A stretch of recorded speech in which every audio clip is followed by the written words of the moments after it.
weaponizing the Department of Justice and the federal government against your political opponent. And they have figured this out. And people have spoken out about, I have been just really surprised. So many people who are Democrats and independents, people that are never Trumpers, have said for them, this was the tipping point. They always felt like the Democrats were given to two tiers of justice. They were weaponizing, but they've never seen anything like this. So I think the Democrats overstepped in this. You had an activist DA who ran on getting Donald Trump. You elect me, I'm going to get Donald Trump, was his slogan. And then you have a judge who had financially supported Joe Biden, and his daughter is a Democrat consultant, political consultant, and was making millions of dollars off this. So you have to look at it for what it was and realize that this was a political witch hunt, and it was weaponizing the government against your opponent. Does this backfire on the Democrats in November, not only in the presidential, but in Senate races and House races as well? Yes, indeed, it is going to backfire because people now realize if you give the Democrats an inch, they're going to take a mile. And they have become very bold in weaponizing the government. You know, so many people I've talked to say this all really kind of started with the Clintons. They feel like that's the first time they started to see this actively used, where you had the two tiers of justice, where you had the weaponizing of the governmental entities against individuals and businesses. They saw it again in the Obama administration with the IRS against conservative business owners and conservative groups, especially the Tea Party groups.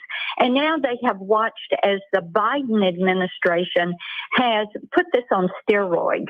And every time you turn around, you're hearing about different industries that are being targeted, different companies that are being targeted, the use of the federal government to try to move into political manipulation.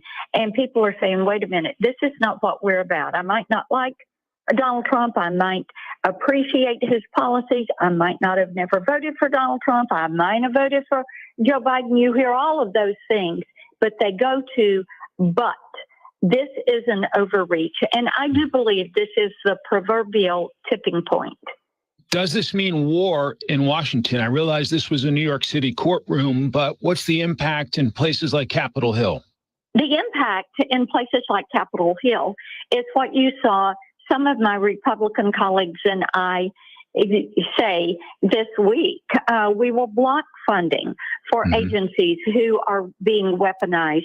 We will block these political appointees, which we have been doing, but now let's block them all and just put things into a frozen position.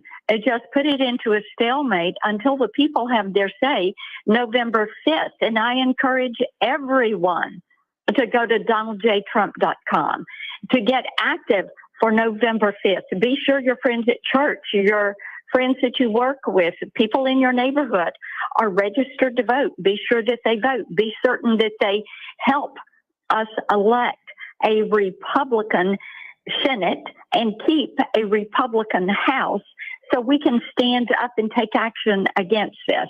To the point you're making, you're one of 8 Republican senators, along with Senators Lee, Vance, Tuberville, Schmidt, Rick Scott, Marshall, and Rubio, saying that you will no longer cooperate with any Democratic legislative priorities or nominations in the wake of the Trump conviction. What's the reaction you're hearing back home in Tennessee? People back home in Tennessee are saying, look, Republicans need to be straightforward in this. They need to have a spine. They need to be standing up and pushing back because the Democrats are just trying to run roughshod over the wishes of the American people. And this administration, this Senate, where the Democrats have a 1-vote margin, yes, but look at what they are doing with that and how they're acting like they have an unprecedented mandate, and they do not. So people are saying, stand tough, hold the line. Let's get ourselves out of this. Fox News has confirmed, Biden administration and border officials confirming to Fox News that executive actions are expected to be announced by Tuesday before President Biden departs for Normandy. Executive action on the border, something Republicans have been calling for years. What do you make of the timing? What do you make of the impact? It is too little, too late. When you look at the 10 million people, plus all the gotaways that have come in the country, the tens of thousands of people from countries of interest, the nearly 400 known terrorists that have come into the southern border, and 6 we hear that are rambling around somewhere in the country. This is too little, too late. What Democrats are figuring out is there are 2 top issues with the American people. One is the border, and the other is Biden inflation. And what we're hearing he is wanting to do is to say, okay, let's put the Border Patrol down here with a clicker. Let's count people coming across the border. And once 4,000 have come in, then I might close the border. But when 8,500 have crossed, I absolutely have to close the border. So he is still willing to let millions come in over that border illegally. And he is trying to find another way to make illegal immigration legal. This is what they've been doing all along. But illegal immigration is still illegal, and people coming to that southern border are illegal aliens, and they ought not to be coming across. They need to be turned around and sent home. To your point, a recent Fox News poll said the crisis at our southern border is the second most important issue for voters, with 69% of respondents saying they disapprove of President Biden's handling of the border. So do you think there's panic at the Biden campaign? I do believe there is some panic on their part because the issues they're trying to push are not resonating with the American people. The American people are living the border crisis. Every town's a border town, every state a border state, because of the fentanyl that is flooding into communities, that is killing young people. It is poisoning them. We had over 100,000 people die of drug overdoses last year, and the majority, nearly all of those, are drugs that were coming illicitly across the southern border. The American people also see the gangs, the Candeub, the Venezuelan gang, the MS-13, the El Salvador gangs that are coming into the country, and they're saying, hey, wait a minute. You know, we've never had gangs in our community. And now you have these gangs coming in, and they're trying to recruit kids in the community. And people are saying, oh, no, you don't. And then they're seeing the human trafficking, the sex trafficking. They're also seeing what is happening. They're living this every day. They see it with their schools, their hospitals, the emergency rooms, the need for more English as a second language teachers. You've also called for the Judiciary Committee to consider the bipartisan Lake and Reilly Act. What's the latest on that? We have not heard from Chairman Dick Durbin as to whether or not he is willing to take this up. But my Clear Act, the Lake and Reilly Act, all deal with addressing criminal illegal aliens. This ought not to be something that's a partisan issue. Our Democratic colleagues should join us in this and say, you know what, we need to clean this up. We need to make certain that people who are in the country illegally are not allowed to stay. You've also sent a letter to Homeland Security Secretary Alejandro Mayorkas demanding answers after an illegal immigrant assaulted a woman in Nashville. Tell us about that.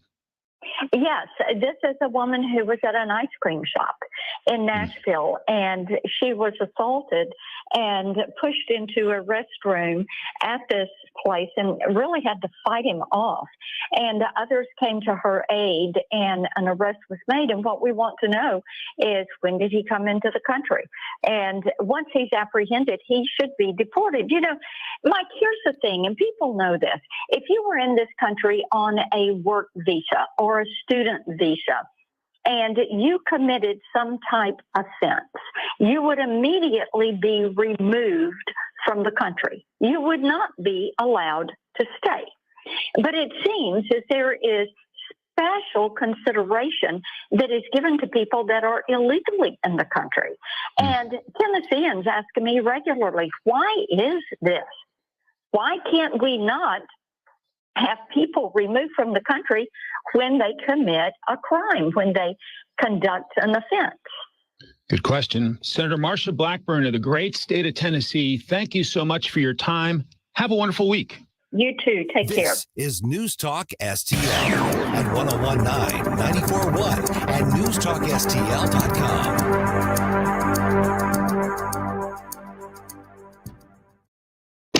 A healthy weight, more energy, and smooth, regular bowel movements. 3 things everyone strives for. It's me, Chuck Norris. There's one really important thing we don't talk about enough: our health. Achy joints, digestive issues, weight gain, and fatigue. We're told these are normal signs of aging. So working with a team of health experts, we came up with Morning Kick. Morning Kick is a revolutionary formula combining 10 different supplements in one. Probiotics that help you lose weight, prebiotics for digestion, superfoods for muscles and joints, and several of the most powerful anti-aging supplements on earth. It'll help you feel youthful, energized, focused, and help manage stress. Anybody can achieve great health regardless of their age. Go to roundhouseprovisions.com. Use code CORE or text CORE to 511-511 and claim 40% off today. Every purchase comes with our 90-day money-back guarantee. Text CORE to 511-511. Morning Kick.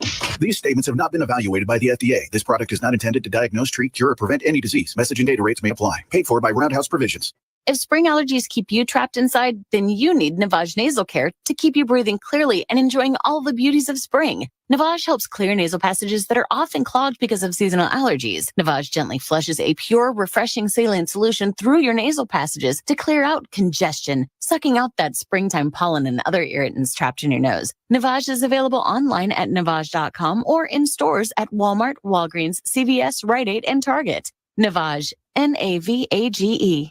Attention, Father's Day is June 16th. Do you have a gift ready? Don't worry. Just get Dad something from Untuckit, the official outfitters of Father's Day. Dads love Untuckit shirts designed to be worn untucked in wrinkle-free and performance plus our perfect fitting pants, Henleys, polos, and more. They're the gifts he'll wear over and over, and he can wash and dry everything at home. Find the perfect Father's Day gift at Untuckit.com or at 80-plus stores. Untuckit, shirts designed to be worn on the next Larry Connors USA. So Donald Trump got convicted, but is it going to hurt him or actually end up helping him? This could be interesting. Larry Connors USA. Now weeknights 6 until 8 on News Talk STL. Seavers JCB has amazing deals on JCB mini excavators ranging from 2 tons to 10 tons. The choice is yours to take 5 on one of these great offers. Take 0% financing for 5 years or take up to a $5,500 cash rebate and 5-year warranty. See terms and conditions for details. These offers are for a limited time, so head to your nearest Seavers JCB and check out their full line of JCB construction equipment or visit SeaversJCB.com. News Talk STL is proud to have Doug Voss as part of our lineup every week. Doug has been a staple on St. Louis radio for many years as one of the leading financial experts in the area. You can hear Doug and Safe Money Radio 3 times every weekend on News Talk STL. And in case you miss anything, you can check it all out at DougVossSafeMoneyRadio.com. What else do our listeners need to know, Doug? Simply put, I focus on helping pre-retirees and retirees build, preserve, and protect retirement assets, and I've been helping my clients solve their insurance and financial needs for the past 33 years. I also strive to educate my clients on how to prepare for retirement, minimize the impact of market volatility on their assets, and deal with the challenges of increased longevity. Call me today at 844-676-SAFE. That's 844-676-7233. Doug Voss is a registered representative. Securities offered through DHL Securities, LLLP, member FINRA and SIPC. Are you concerned about the future of America, the economy, the courts, threats to our freedoms? Tim Jones here. Join News Talk STL for Saving America 2024, June 25th at the St. Charles Funny Bone. Hear from renowned experts Joel Griffith and Zach Smith of the Heritage Foundation as they analyze the critical issues facing our nation and provide insight into securing America's prosperity. Secure your tickets now at newstalkstl.com before they sell out. Brought to you by West and Mid-Rivers News Magazines and the St. Louis Young Republicans. St. Louis's #1 choice for conservative talk. This is News Talk STL. News, analysis, and opinion from the voices you know and trust. Mike Ferguson, Tim Jones, Dan Bongino, Tony Colombo, Vic Borselli, Katie Fitzpatrick, Chris Arce, Ken Williams, Larry Connors, Gabe Pfeiffer, Joe Pags, Randy Tobler, Rob Carter, Ben Shapiro. #1 for the most live and local conservative talk. 101.9 and 94.1 News Talk STL. Still 100% George Soros free. News Network. Plus, setup couldn't be easier because everything's ready to go in the app. Just say, Alexa, play news from Fox. In Fox News. It's the latest when you need it, on demand from Fox News and Amazon Alexa. You're listening to the Fox News Rundown. More coming up. This is News Talk STL at 101.9, 94.1, and newstalkstl.com. Colombo and Katie. Elon Musk is set to hold a town hall with former President Donald Trump after the guilty verdict. We'll speak with Virginia Crude about this at 2:45 on Monday. Weekdays at 2 on News Talk STL. My friend, death is certain. Are you prepared? Larry Connors here. I don't want to scare you, but your funeral plans are an important conversation you need to have with your spouse, family, other loved ones. My friend Benjamin Schaefer at Senior Memorial can help find you an affordable final expense life insurance policy, regardless of your health condition. You could qualify up to $30,000 of lifetime coverage. Life insurance plans with Senior Memorial also offer living benefits towards hearing and diabetic supplies, access to a 24-hour teledoc service, discounts on urns, caskets, tombstones. Call my friend Benjamin at Senior Memorial and discover your legacy at 314-866-8886 or visit memorialplans.com. Memorialplans.com. Senior Memorial Heritage Protection. Springtime in St. Louis means one thing. That's right. Golf is back, baby. Whether you're a beginner or a scratch golfer, you're sure to enjoy your golf experience at Sugar Creek Golf Course. Sugar Creek is a scenic and challenging course and well suited to golfers of all abilities. Located in High Ridge, just 10 minutes from 270 and Gravois. At Sugar Creek Golf Course, our courteous and professional staff has one goal: to make sure your golf experience is enjoyable. To book your tee time or to learn more about the special event and banquet facilities, simply visit sugarcreekgolfcourse.com. Tony Colombo here for Cadre Asset Management. A cadre is defined as a small group of people specially trained for a particular purpose or profession, and that is the role that Cadre Asset Management can play in your financial journey. Learn more about how they can help secure your financial future by following Cadre Asset Management on Facebook or just go to cadreassetmgmt.com. Cadre Asset Management is a Missouri-based independent advisory firm licensed under and securities and investment advisory services offered through Founders Financial Securities, LLC, a registered investment advisor, member FINRA SIPC. The O'Reilly Update, brought to you by Seavers JCB. Visit them at their St. Peter's location. Bill O'Reilly here, and I'm warming up. Stand by for the O'Reilly Update Morning Edition. But first, if you own a vehicle with less than 200,000 miles, listen up. Car Shield is a low-cost monthly vehicle protection plan now available to you. This protection plan is at an all-time low price. Please call 800-925-7584 for a free quote. Drivers who activate today will also receive free roadside assistance and towing at no additional cost. That is 800-925-7584 right now.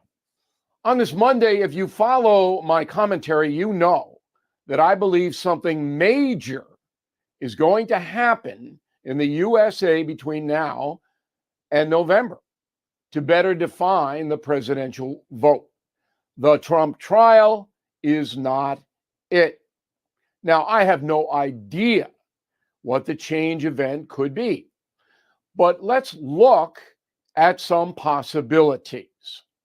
If there is a major terror attack against the USA and the perpetrators entered this country through the southern border that will sink Joe Biden.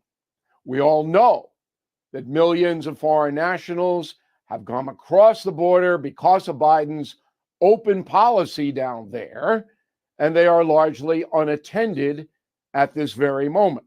So a terror attack emanating from the southern border takes Biden right out. Health problems, not only for Joe Biden, but also Donald Trump. Either man, if he experiences some severe health problems, that will absolutely affect the vote. Damning conduct, and it would really have to be on tape so everybody could see it, and it'd have to be new by either candidate, would change the voting equation.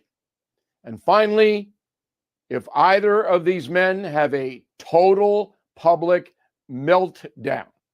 Back after this. Are you feeling the impact of the recent changes in the timeshare industry? My friends at Lone Star Transfer are the only company I trust to help you.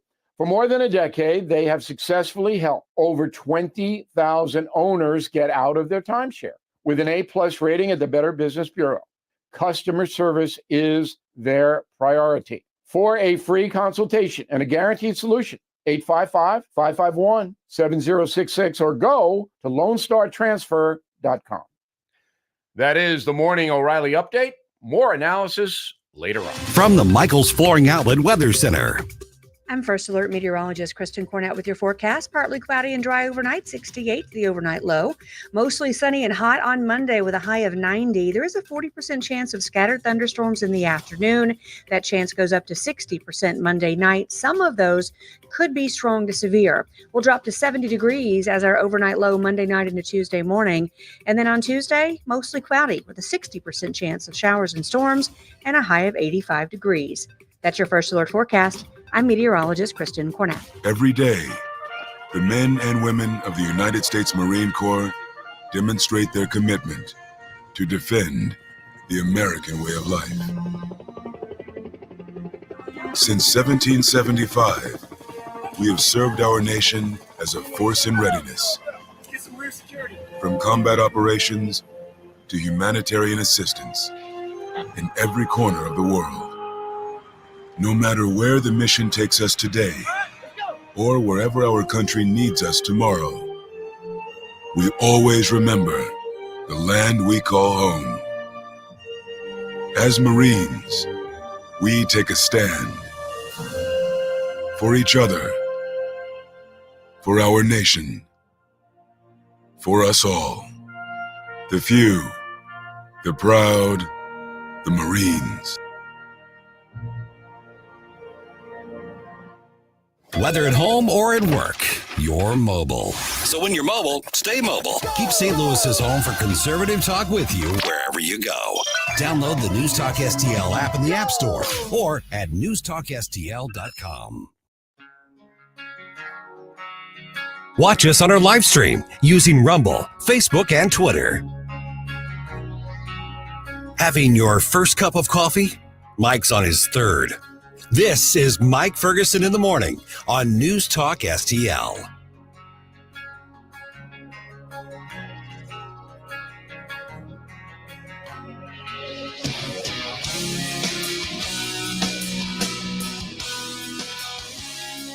Is there a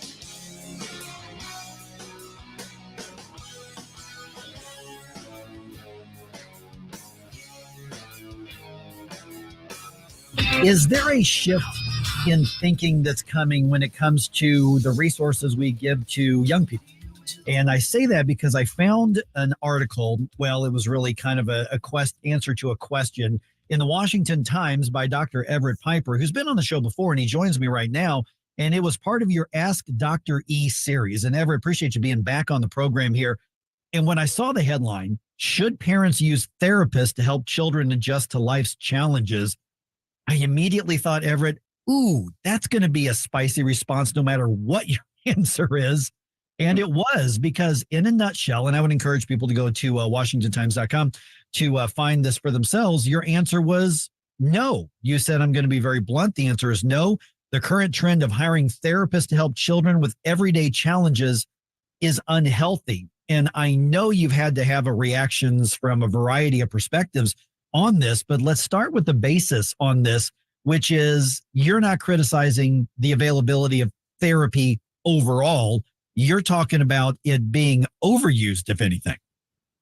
Yes, I am. And just as context here, I have degrees in this stuff, and I'm not trying to put my sheepskin on the wall and boast here, but my academic background, my professional training is in human development theory and psychology and pedagogy, andragogy, education, and moral development. So I get this stuff. I understand it. It is my industry. And I think people within an industry are obligated and responsible for calling it out if it's going down the wrong path. And I would argue that over use of therapy in today's rearing of children is unhealthy.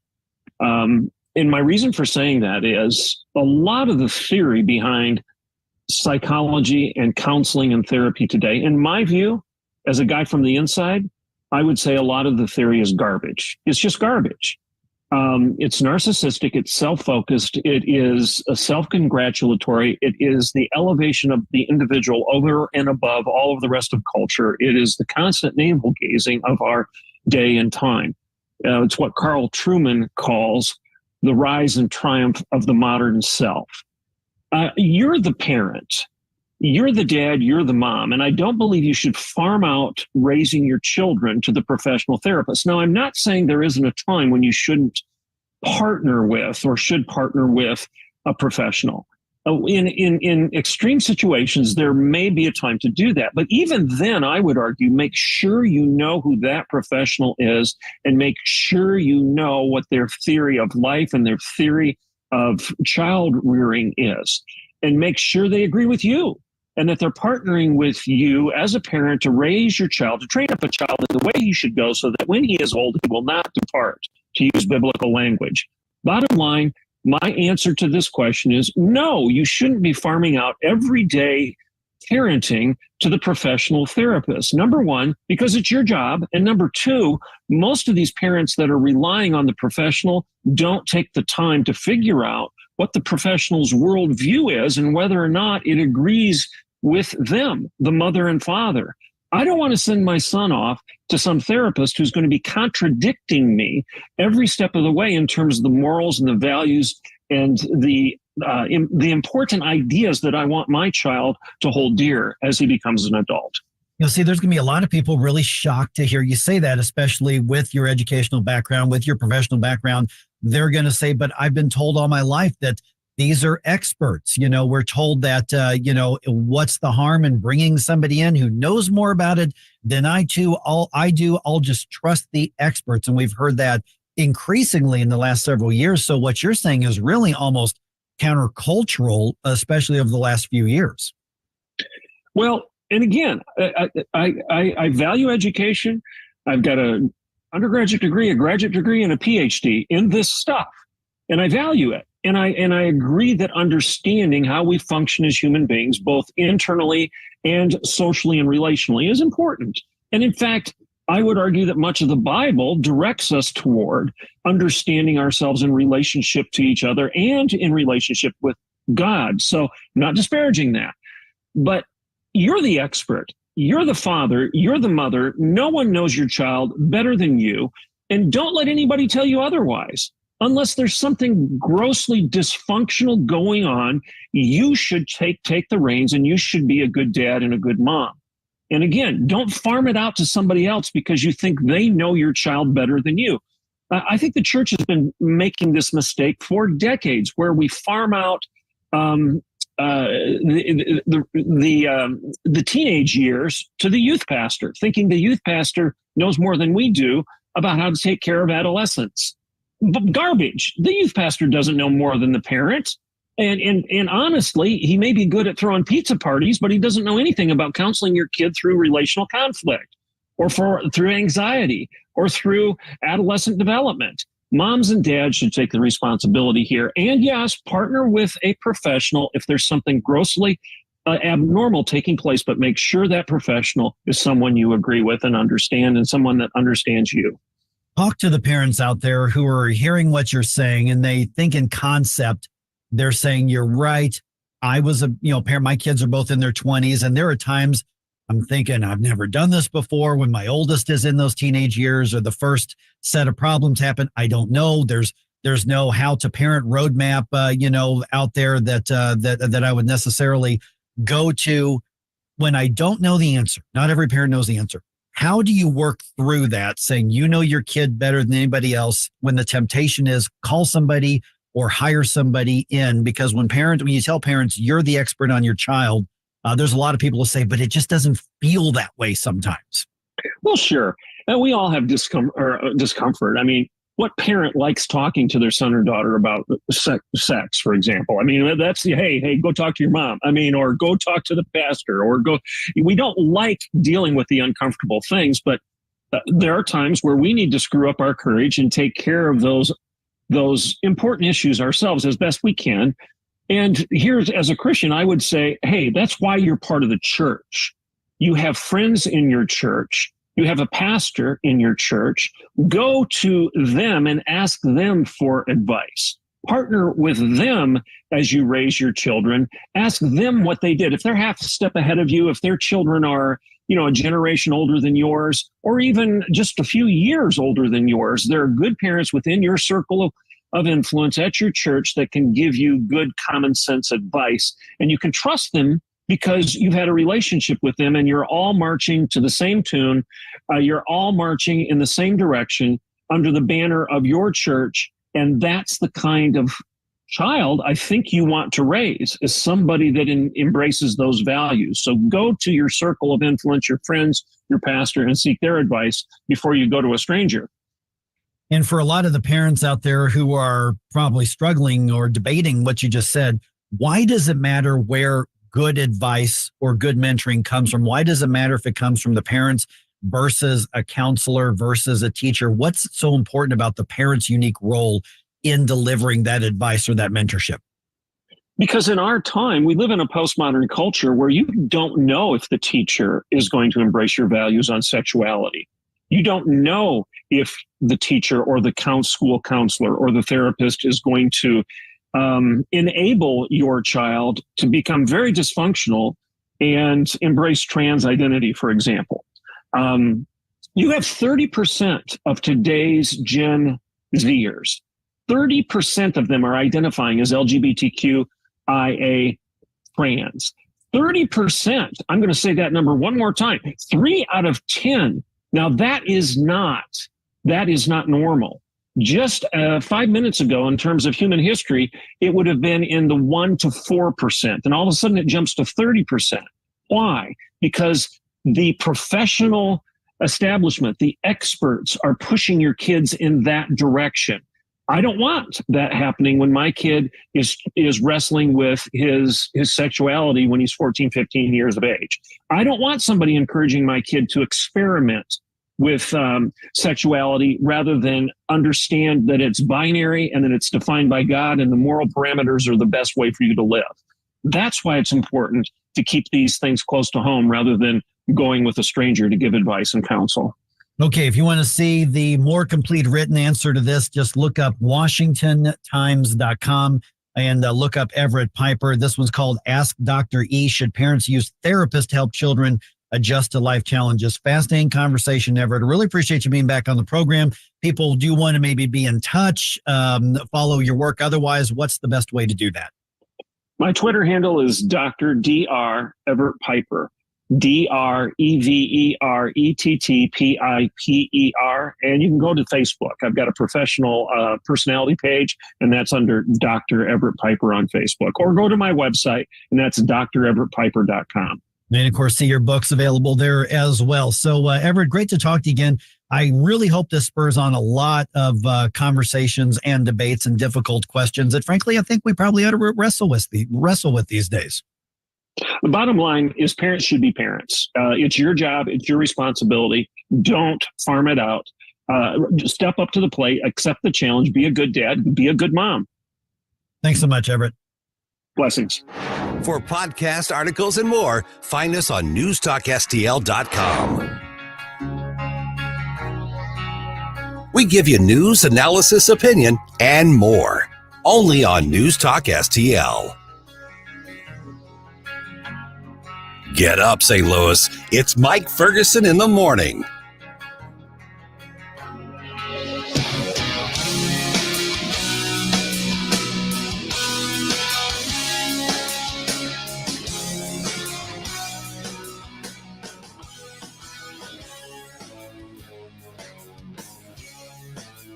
Subscribe and watch your favorite News Talk STL shows. Mike Ferguson in the morning, The Vic Porcelli Show, Columbo and Katie, Jones and Arps. Webcam streaming on Facebook, Twitter, Rumble. Subscribe and watch News Talk STL. Hey, Columbo here for the cleaning pros at Zero Res. Summertime in St. Louis means things like family gatherings, barbecues, and graduation parties, and Zero Res knows how important it is to have your home as clean and healthy as possible for your friends and family, so they're kicking off summer with an amazing offer. Book a cleaning in June and mention the Columbo special, and you'll get 3 rooms of carpet cleaned starting at just $129. Plus, you can take $50 off an air duct cleaning. Just mention the Columbo special when you call 314-474-2020 or when you book online at ZeroResSTL.com. My sponsor, McGuire Moving, has job openings for drivers and movers, offering competitive pay. You can be off every night if you want or on the road. You're off every other weekend. Full benefits, insurance, paid vacations. But McGuire is a very good company. So here's a very important requirement. You must excel in making customers happy. Full or part-time job? More information, go to McGuireMoving.com. Apply online at McGuireMoving.com/careers. The Vic Porcelli Show. Tom Shalhoub joined us. Love the making fun of Biden thing. It's kind of like, no, look, the orange man bad, and I'll tell you what we're going to do about it. I want to address the LGBT. Hold on. I got a rhyme to help this out. LGBTQA+. We used to call them gays, but then they made a fuss. Okay, yeah. Got it. Vic Porcelli, live and local, weekday mornings at 9 on News Talk STL. We were there when our nation called us to serve.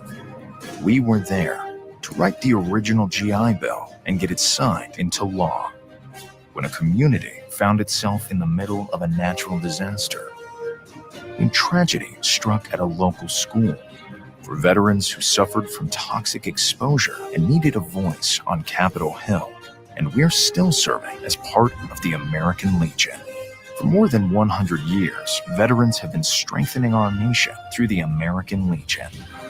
Through programs that help our nation's youth become tomorrow's leaders. By keeping the spirit of our forefathers alive and well. And by helping veterans receive the benefits they earned through their service. The American Legion will be there for the next 100 years. Learn more about how we're helping in your community at legion.org.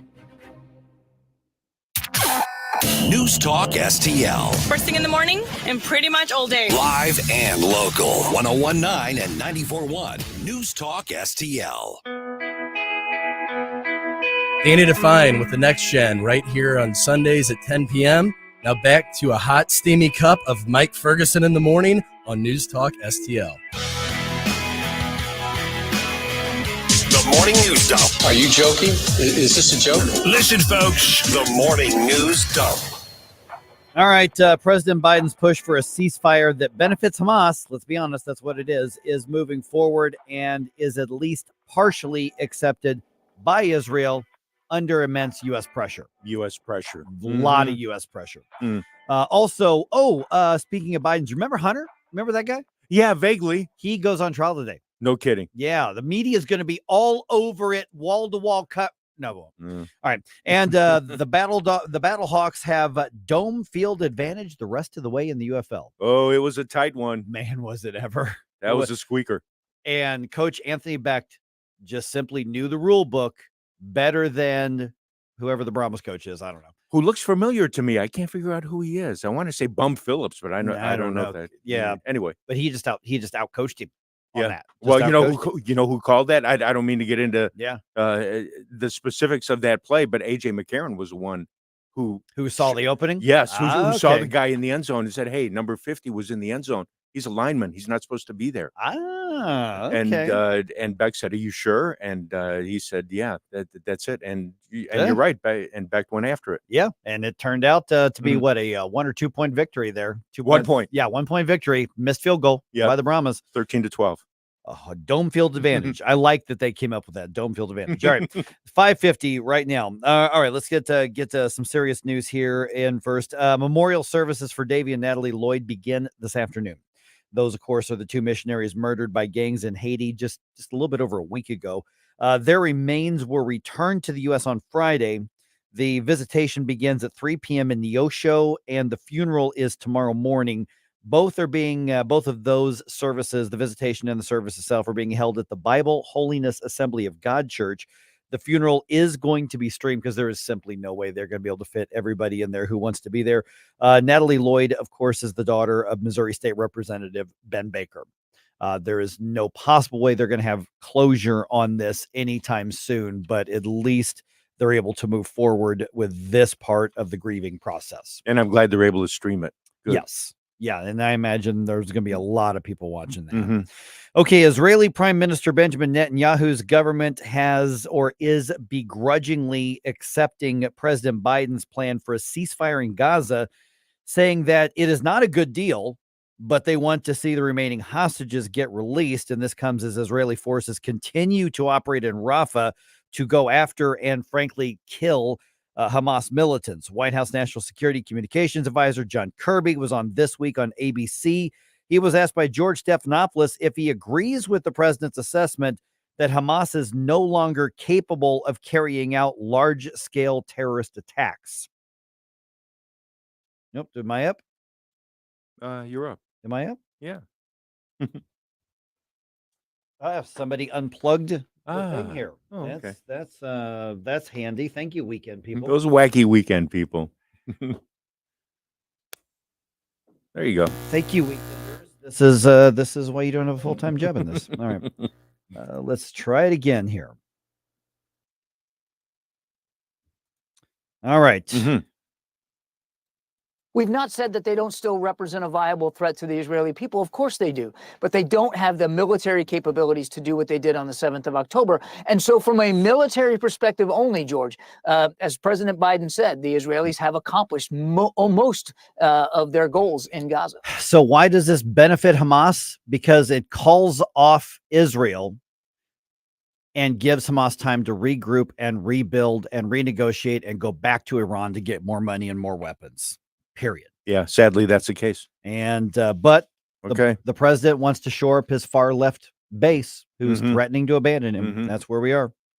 Okay. All right. Hunter Biden's trial on firearms charges is set to begin in Delaware. The criminal trial of Hunter Biden begins Monday, with jury selection coming just days after another historic first, the criminal trial and conviction of a former U.S. president. In the Hunter Biden case, he'll become the first child of a sitting president to be a criminal defendant. The younger Biden has pleaded not guilty to lying about his drug use in 2018 in order to buy a gun. If convicted on all charges, he faces up to 25 years in prison.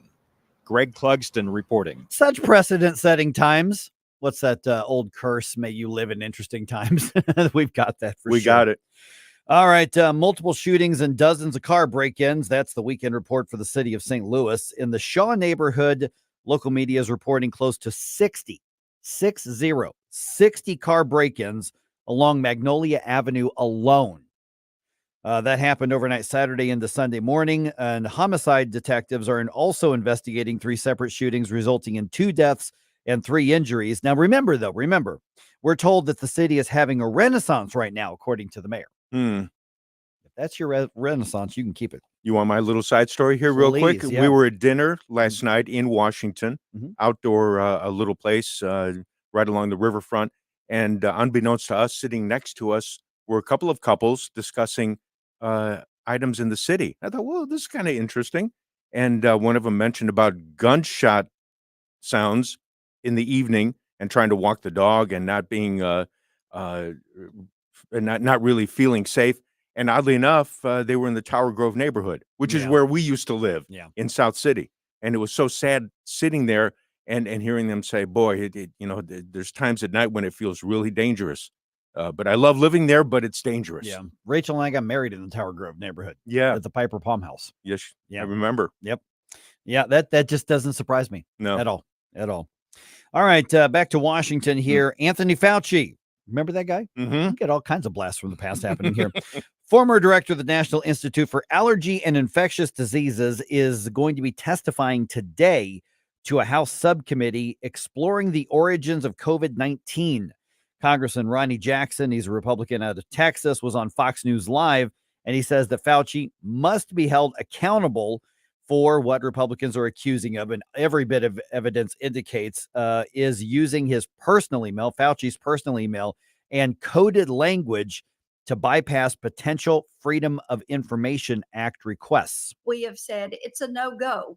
That is not the right one.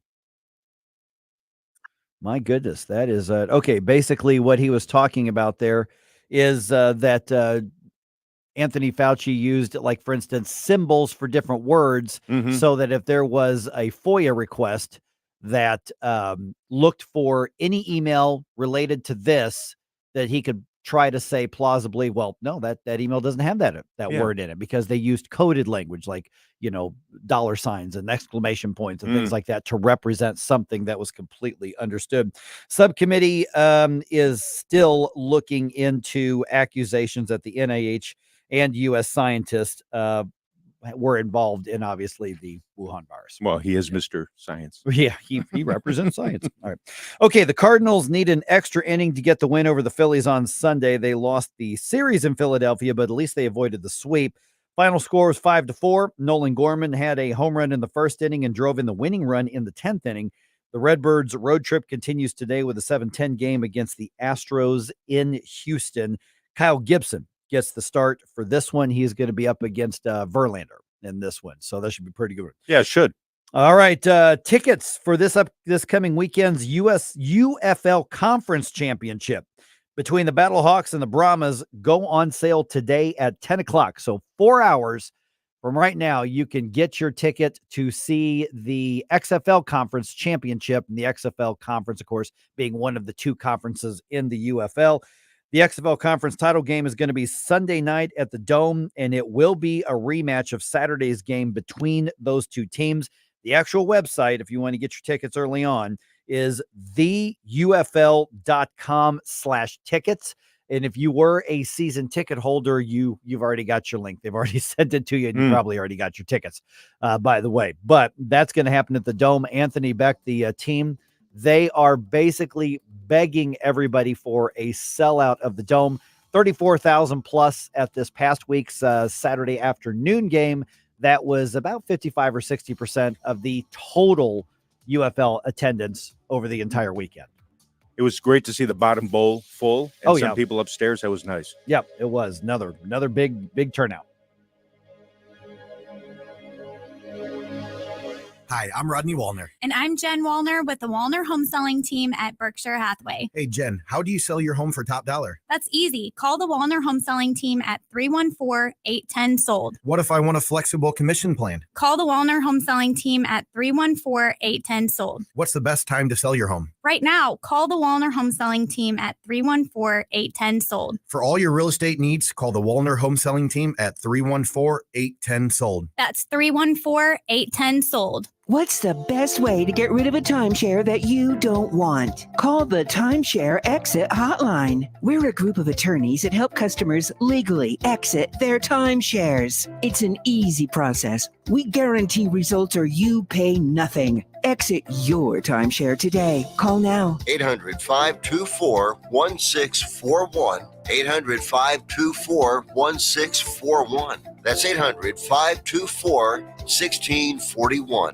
KLDY HD3 Clay, K270BW Bellefonte, KNBS Bowling Green. This is News Talk STL at 1019, 94.1, and always streaming at newstalkstl.com. News this hour from townhall.com. I'm Rich Thomason. It is an historic election in Mexico where the governing party's Claudia Sheinbaum becomes the country's first female president. The former Mexico City mayor has some lofty goals, heard through a BBC translator. Diverso y democrático. Let's achieve a Mexico that is pluralistic, diverse, and democratic. We know that different opinions form part of a democracy, and although a majority of Mexicans supported our project, it is our duty, and always will be, to look after every single Mexican, regardless of who they are. Women won the right to vote in Mexico in 1953. Hunter Biden's trial on federal firearms charges begins today in Delaware with jury selection. Prosecutors say Biden illegally purchased a gun in October 2018, falsely swearing on a federal form that he was not a drug user. 24 people shot, 1 killed in a mass shooting in Akron, Ohio. It happened early yesterday morning during a birthday party. So far, no word of any arrests. The water situation in Atlanta is slowly getting back to normal following a couple of water main breaks. Turned life upside down for a lot of people. Atlanta Mayor Andre Dickens declaring a state of emergency while crews work around the clock to repair the 2 broken water mains. It impacted a lot of activities and a lot of businesses and residents throughout the city of Atlanta. Family plans have likely been impacted, as well as our businesses and visitors and just life in general. Emory University Medical Center downtown, the facility having to transfer some patients to other hospitals, and there's a boil water advisory in effect at the Capitol. Laura Winters, Atlanta. Stock futures mixed this morning on Wall Street. Right now, the Dow futures down 32 points, while the NASDAQ futures 68 points higher, and the S&P futures are up 6 points. More on these stories at townhall.com. This is a special alert to all Americans who own a vehicle with less than 200,000 miles with an auto warranty about to expire or with no warranty coverage at all. Due to a decline in the economy, CarShield is announcing a low-cost month-to-month vehicle protection plan that is now available to the public to save any driver out-of-pocket expenses on future auto repairs. Call now to find out how you can pay almost nothing for covered auto repairs. Yes, you heard that correctly. Pay almost nothing for covered auto repairs. An open phone line has been established for all drivers to call for a free quick quote. Call 800-932-8603 now. Drivers who are covered will not have to pay for covered repairs again. This protection plan is at an all-time low. Additionally, drivers who activate this vehicle protection today will also receive free roadside assistance, free towing, and car rental options at no additional cost. Call us for your free quick quote today. 800-932-8603. That's 800-932-8603. What do you have to lose? Call 800-932-8603. Again, 800-932. From the Michaels Flooring Outlet Weather Center. I'm First Alert meteorologist Kristen Cornett with your forecast. Partly cloudy and dry overnight, 68 the overnight low. Mostly sunny and hot on Monday with a high of 90. There is a 40% chance of scattered thunderstorms in the afternoon.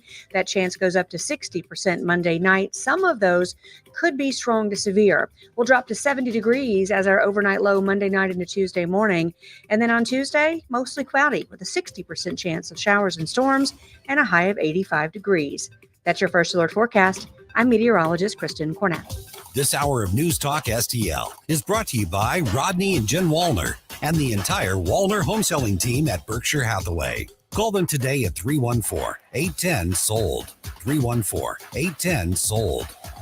Attention! This is a public notice from the Social Security Disability Helpline. If you're one of the millions of Americans who are disabled and unable to work, you may be eligible for disability benefits from Social Security. Receiving benefits is your right. If you suffer from physical or mental disability, whether you're applying for the first time or you've already been denied, we can help. We'll evaluate your situation and deal with Social Security on your behalf. Best of all, there's no fee until you receive your benefits. Remember, we only get paid if you win your case. There are many reasons and conditions that may make you eligible for disability benefits. Many of them you may not be aware of. So if you're disabled and unable to work, call now to get started with your free, no-obligation consultation. 800-797-0711. 800-797-0711. 800-797-0711. That's 800-797-0711. All the information I need on the drive to work. Like Ferguson in the morning. I keep it on throughout the day, whether it's local, national, or something big that's happening overseas. News, analysis, and opinion. St. Louis is #1 for conservative talk. News Talk STL. Mike Ferguson. We the people. Gabe Pfeiffer. It's not rocket science. Rocket science.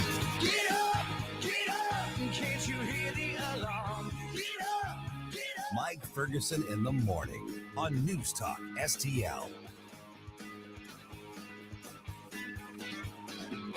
All right, the anti-Semitic leftists square off against the gay leftists, or something like that. That happened in St. Louis over the weekend. You see this? Let them fight. that was my response to the whole thing. I actually wanted to see the rumble. It was like, get the announcer out. Let's go. But my intersectionality. Yes. You know what happens when the intersection is not regulated? An accident. That's what happened in St. Louis over the weekend. All right, we'll get to that here in just a second. By the way, Newstalk STL's streaming app.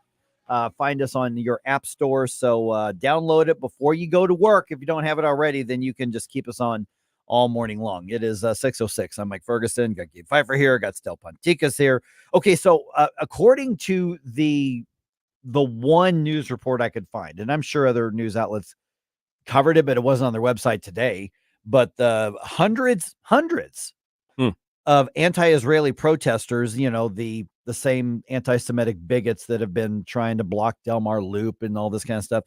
They showed up at one of the Pride events in St. Louis over the weekend, protesting against the Pride event. Now, I know what you may be thinking. You may say, oh, have they totally bought into Islamic militantism and saying, wait a minute, they would throw these people off the tops of roofs in the Middle East. Let's go get. Nope, that's not it at all. They're still on the same page as far as like the whole LGBT stuff here. Mm-hmm. But what happened is that these protesters, and these are the same, screaming talking heads who were trying to disrupt graduations and block streets and all that kind of stuff. They're angry because Boeing was among the sponsors who gave money to the Pride event in the Grove. Right. And course. so they decided that they wanted to disrupt the whole thing. Mm-hmm. I didn't see any reports of, fights or violence or confrontations or scratching anybody's eyes out or anything like that.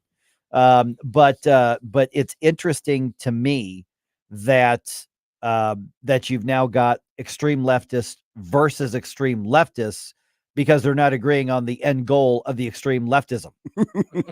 Right. It's like you can't let your leftism be sponsored by the person or the organization that the leftism doesn't like. Wait a minute, say it again. You can't be sponsored by the organization, in your leftism. You can't be sponsored in your leftism by the organization that your leftism doesn't like.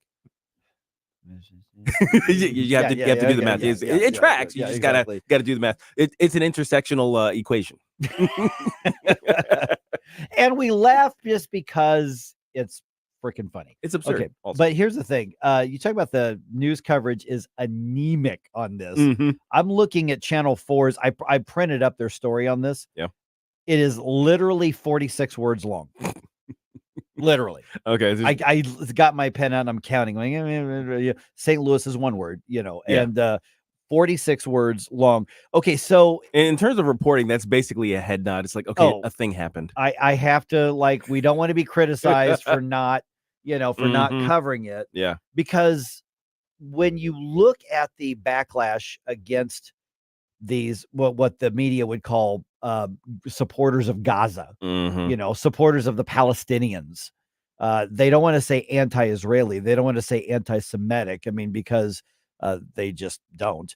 But now at this point, you've got two of the groups that the media generally supports going after each other. And it shows you that this anti-Semitic, anti-Israel group of protesters, they basically are in the mindset that we run things around here.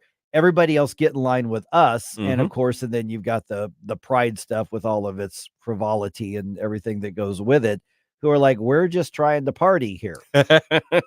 Right. We're just trying to do the weird stuff that they do.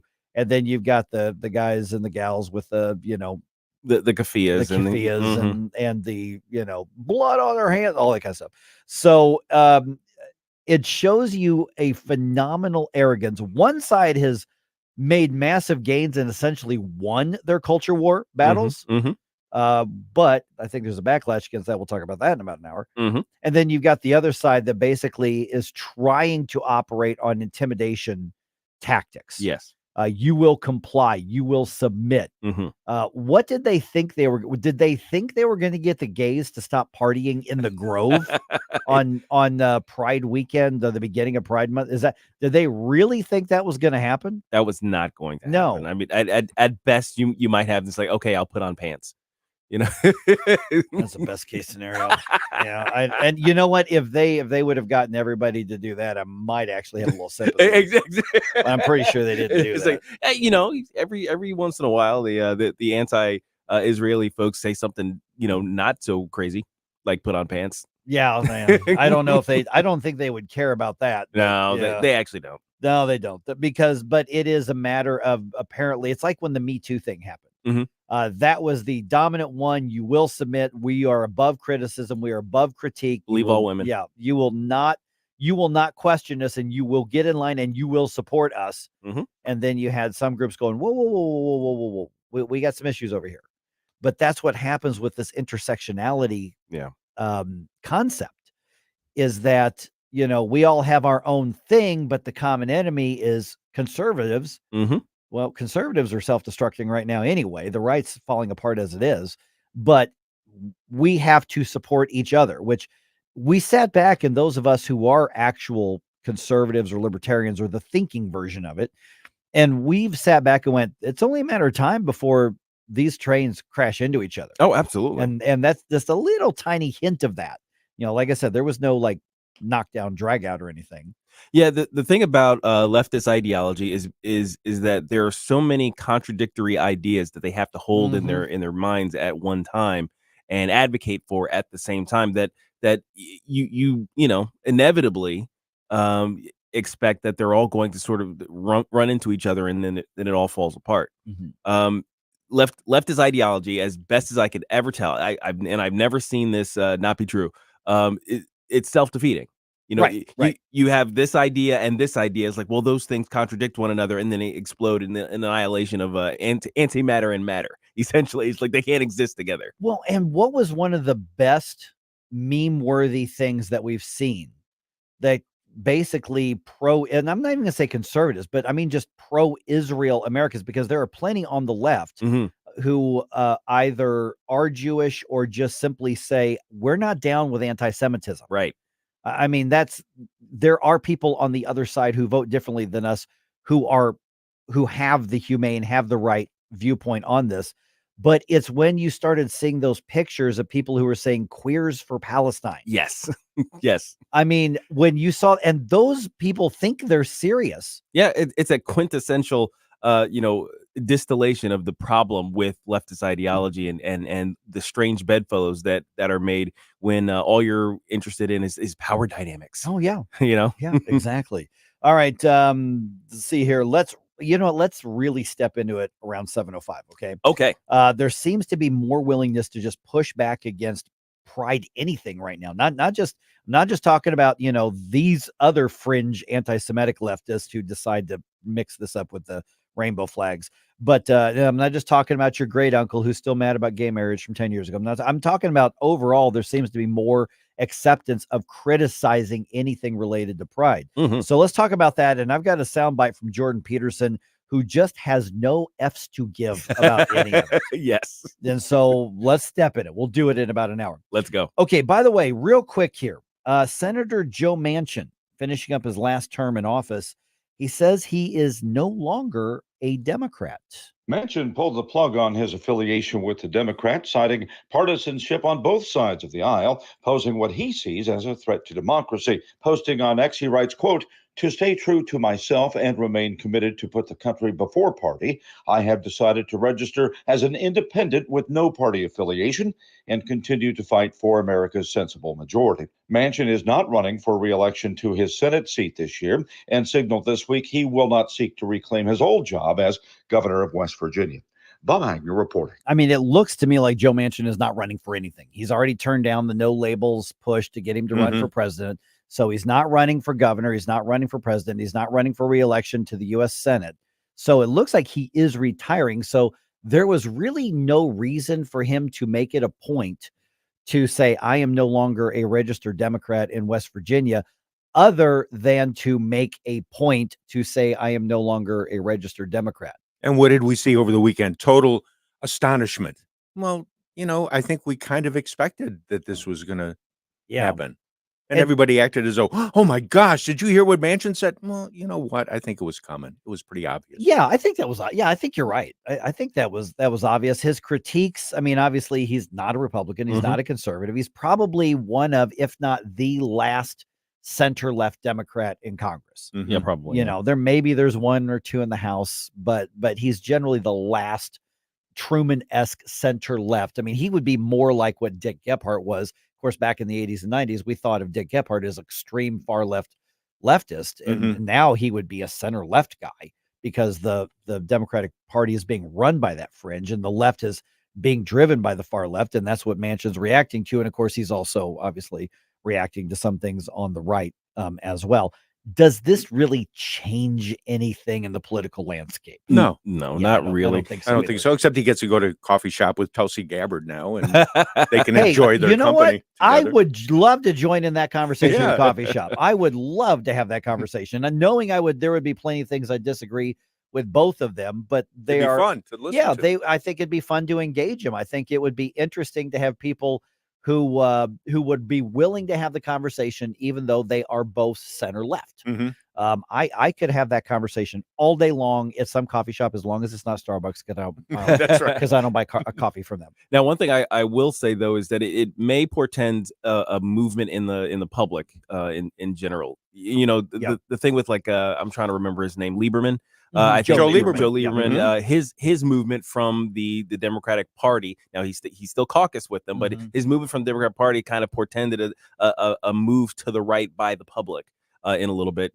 Just seeing, okay, well, I'm not really down with where the Democrats are going, so the electorate moved, not far right, but they certainly moved slightly to the right. So that's how I'm taking his move, is that it may be indicative of something larger going on in the public. And maybe it's fair to say, I'm not sure, that his attitude may be, you know what, I'm not leaving the party. Really, the party's left me.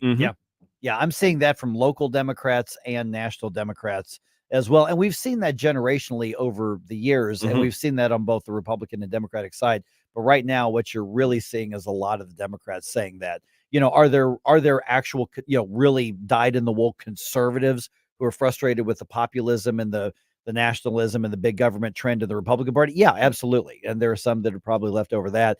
But this kind of dynamic is much more common on the Democratic side with people like Joe Manchin than anywhere else. Yep. All right, 314-912-1019. That's the way to get involved in the conversation.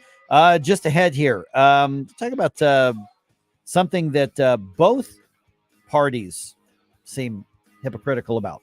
Oh, really? Or are they? Or maybe it's the free market winning. Okay. Now, let's talk about that right around 6:21 here on 1019 94.1 News Talk STL. For podcast articles and more, find us on newstalkstl.com. Stop right now. I've had enough of this. Turn my eyes to you. Get up. It's Mike Ferguson in the morning. Before you blow us all away. Hey, it's Columbo for Capriotti's Sandwich Shop. Capriotti's is famous for setting themselves apart due to their dedication to superior quality and ingredients like slow-roasted, hand-pulled whole turkey and American Wagyu straight from Snake River Farms. That dedication to superior quality is evident from the very first bite into a Capriotti sandwich. Visit Capriotti's Sandwich Shop 7 days a week at the corner of Manchester and McKnight in Rock Hill, and get more info, including how to impress at your next event with their great catering at capriottis.com. Hi, it's Dr. Randy Tobler, along with daughter Sammy Tobler-Gregory, a team member here at our family-owned Body of Health Direct Primary Care Practice. Sammy, what are patients telling you about their experience at Body of Health? I can't tell you how many patients I've had come to me and tell me they just so appreciate getting to sit across the table with their doctor and chat about whatever's going on with their healthcare needs for however long they need. Want to learn more about healthcare the way it ought to be? Schedule a discovery call at bodyofhealth.com. That's bodyofhealth.com. Hey, Columbo here for Intervine, a great local company that has customers all across the country due to the quality of their products. Intervine has the best flashlights, lanterns, headlamps, and even batteries, including the new Monster 2000 Lumen waterproof lantern and the Sentinel 2000 self-defense flashlight. Our home and vehicles are full of great Intervine products, and right now you can shop their website and get 25% off your entire purchase just by using my name, Tony, as your promo code. That's promo code Tony at intervine.com. Hi, I'm Officer John Van Gordon, recruiter with the Springfield Police Department. We are currently looking for driven, qualified, and team-oriented citizens to become the next generation of community-minded servants here in Springfield. Our salaries and benefits are paid from day one. Plus, right now, new recruits are eligible to receive a $5,000 hiring incentive, and experienced officers looking to transfer are eligible for $10,000. To learn more, visit gospd.com. That's gospd.com. Brought to you by the Springfield, Missouri Police Department. I'm Susie Moore, and this is More to the Point. Now that we're entertaining the very real possibility that the outlaw Donald Trump will be our next president, I think it's time we have a meaningful conversation about how to address him properly. Many on the left have helpfully offered the tried and true convicted felon. Billionaire Alex Soros, whose father has helped elect numerous progressive district attorneys, suggests referring to Trump as such at every opportunity. We can be certain that Joe Biden and his campaign will do just that. Isn't it interesting that those who seem to push the hardest for criminal justice reform and prosecutorial leniency are advocating so forcefully for such a derogatory label? It's almost as if their advocacy is driven by politics rather than the pursuit of justice. Aren't these the same folks, or at least their kindred spirits, who recently passed legislation in Illinois relabeling offenders as justice-impacted individuals? By their logic, should we not consider referring to Trump instead as justice-impacted individual number 47? Or does he not qualify for some reason? Susie Moore is Deputy Managing Editor for RedState.com. For more to the point and everything Susie Moore, log on to RedState.com. Follow Susie on Twitter at SmoozyQ and keep listening to 1019 and 94.1 News Talk STL. This hour of Mike Ferguson in the Morning is brought to you by Stifel. Request a portfolio review from your Stifel financial advisor at Stifel.com. That's STIFEL.com.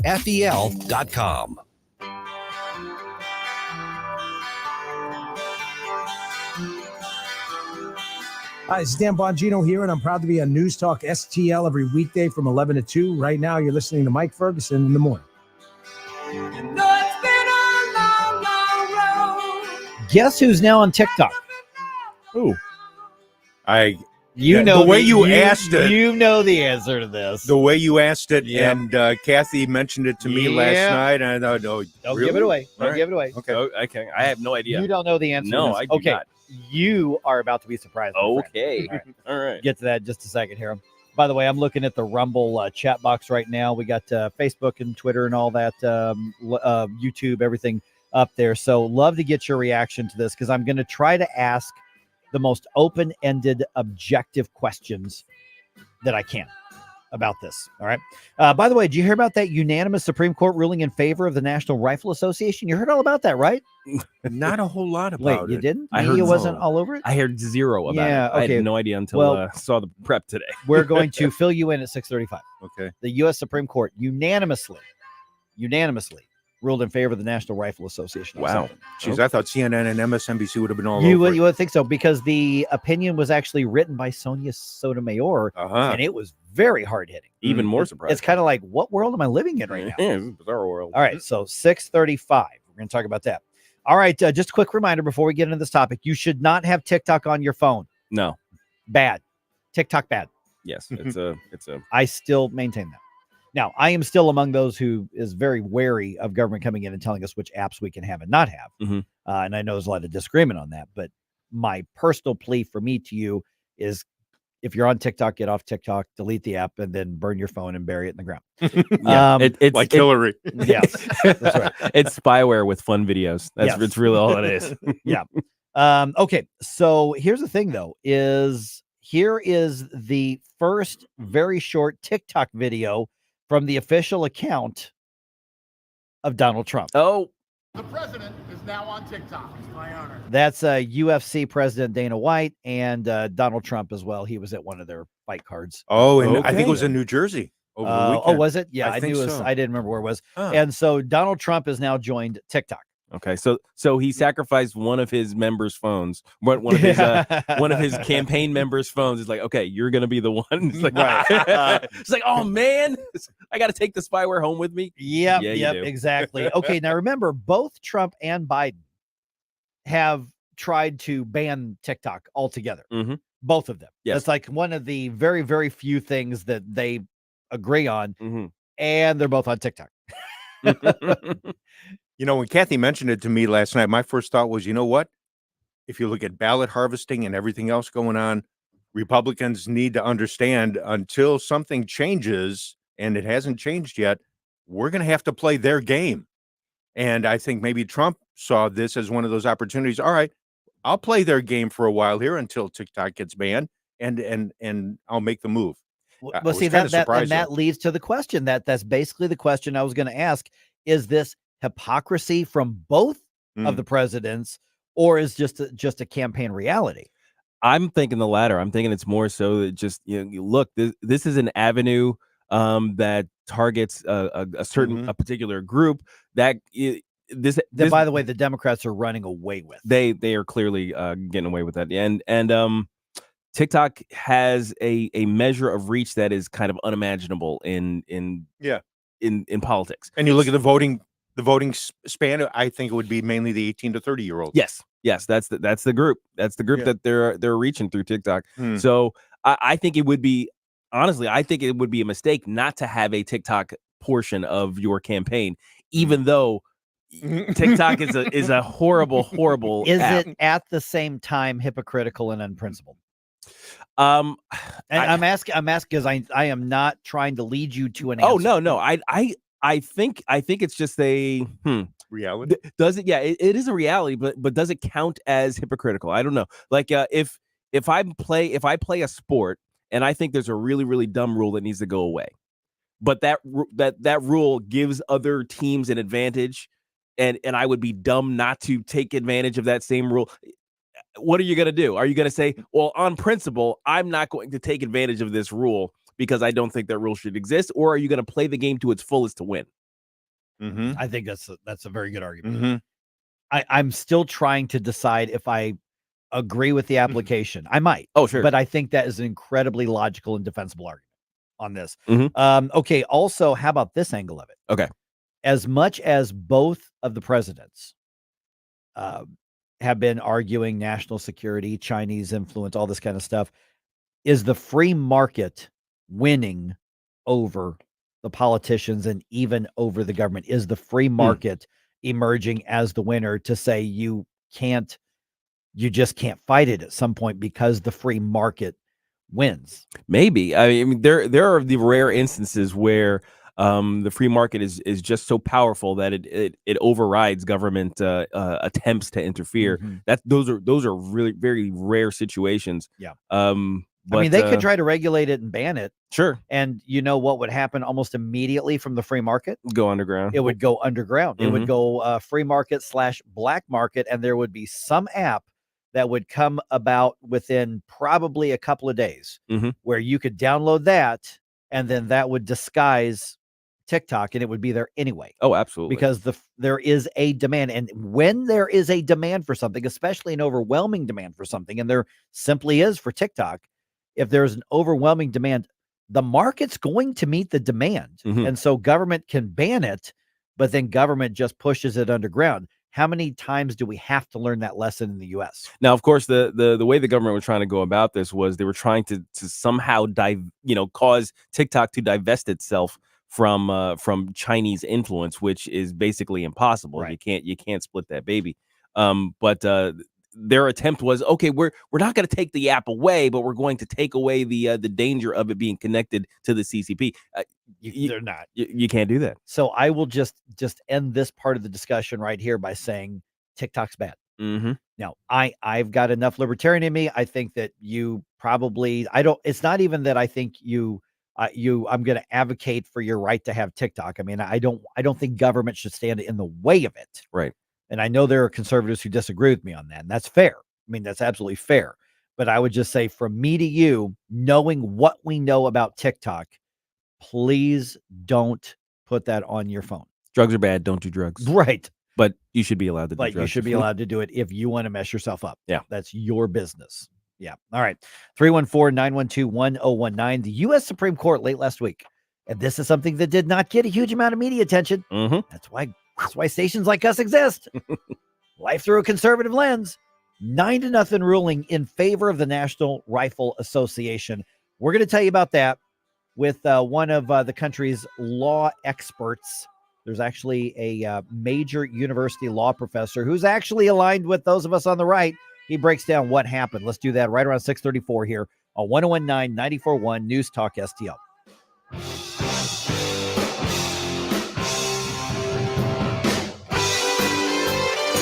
Follow us on Rumble at News Talk STL. Mike Ferguson in the morning.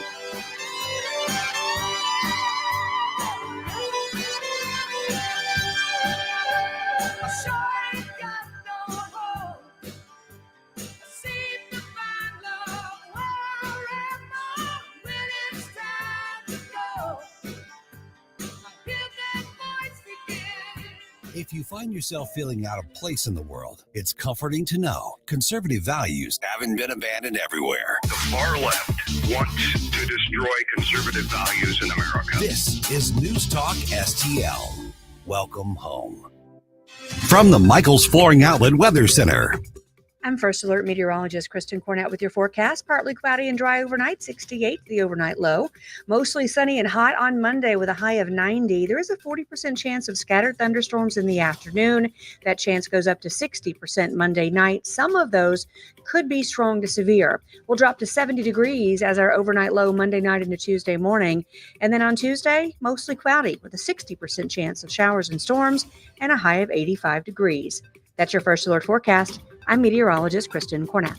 When it's important to you, I have it on all day at work. it's on News Talk STL. What is your message to Iran in this moment?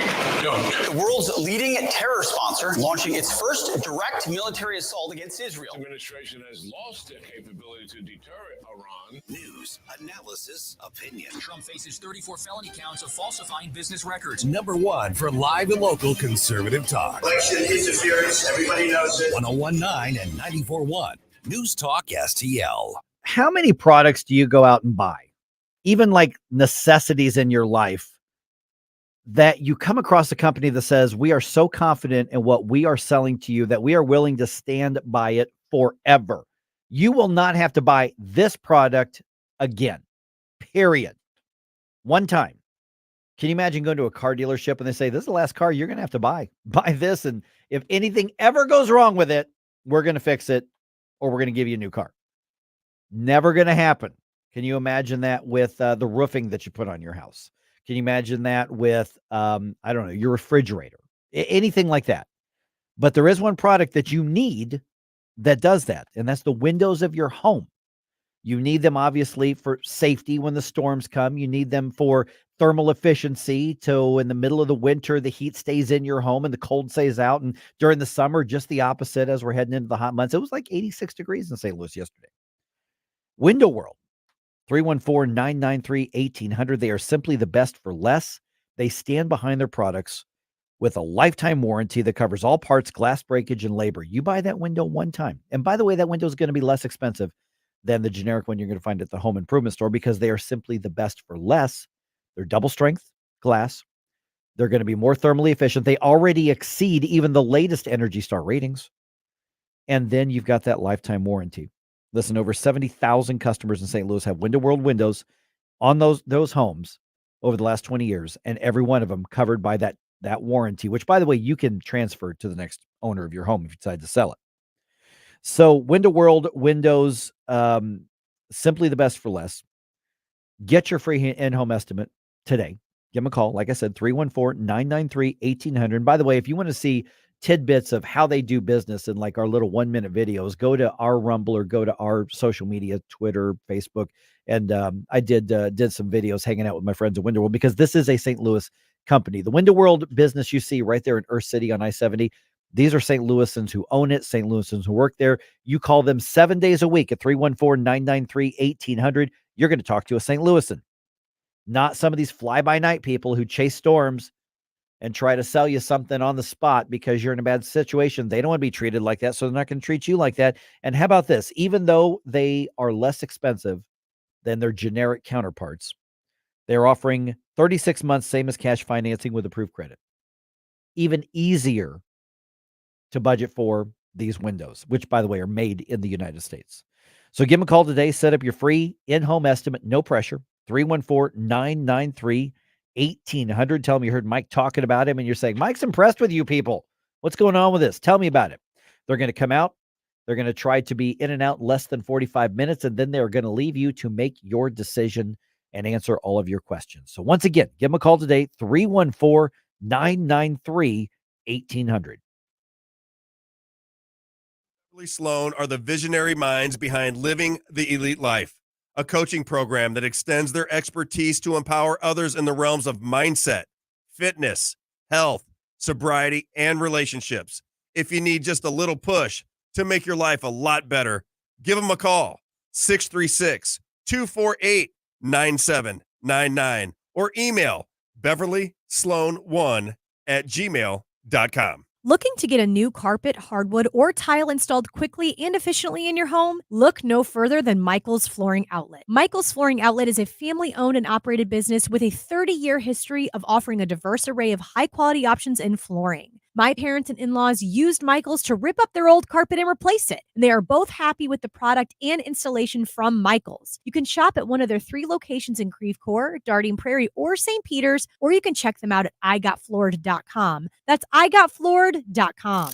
The Vic Porcelli Show. Of all days for Ken Williams to miss a show, he missed Friday. We're going to let him loose. Anything he wants to say about the Trump trial or anything he wants to say at all, Monday. Don't miss it. Weekday mornings at 9 on News Talk STL. This app is absolutely fantastic. Yes, I listen on my phone. If you have a phone, you have a radio. It is awesome. Download the News Talk STL app and listen anytime, anywhere.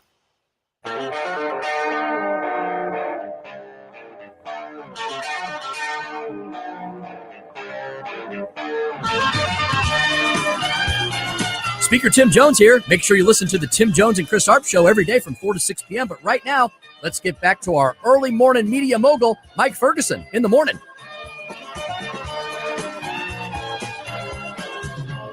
What will you do when you call me? Nobody's waiting by your side.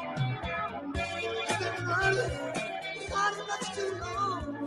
You know it's just your moving stride. Another Supreme Court ruling that puts a check on other government. And maybe the unusual thing is it was a unanimous ruling. What message does that send?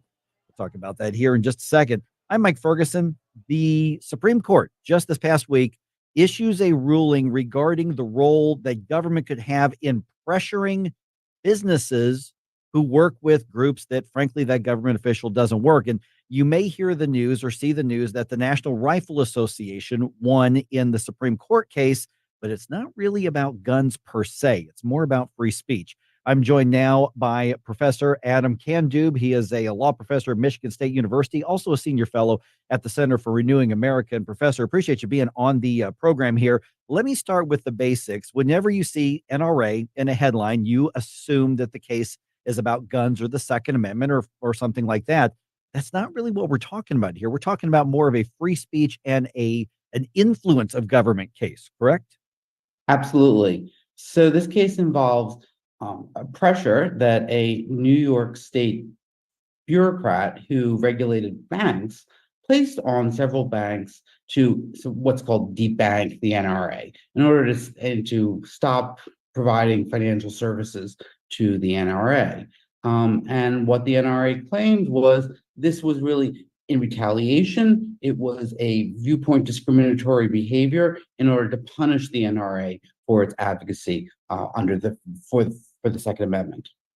So was it a matter of speaking out against the NRA? This bureaucrat doesn't like the NRA, or was it a threat, or was it actual use and abuse of the governmental power to sort of circumvent what they could have in the marketplace. I mean, I guess a question I'm asking is, where does that cross that line, or where did the Supreme Court rule that they crossed that line?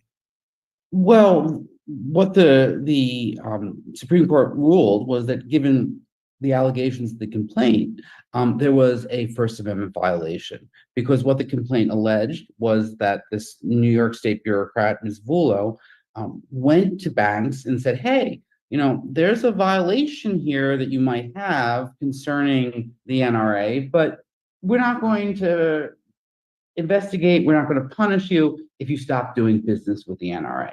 So essentially, it was pressuring these regulated entities to punish the NRA. And what the court said was, look, the government is simply using its regulatory power and using these banks to punish the NRA for its free speech rights, its right to advocate for the Second Amendment. And the court found that unconstitutional. So essentially, to liken it to maybe some of the old mob movies, they sounds like the bureaucrat kind of went to these financial institutions and said, nice business you've got here. It'd be a shame if something happened to it. I see you're doing business with the NRA. I mean, is the mindset that much different than that? Because that sounds very thuggish in a bureaucratic sort of way.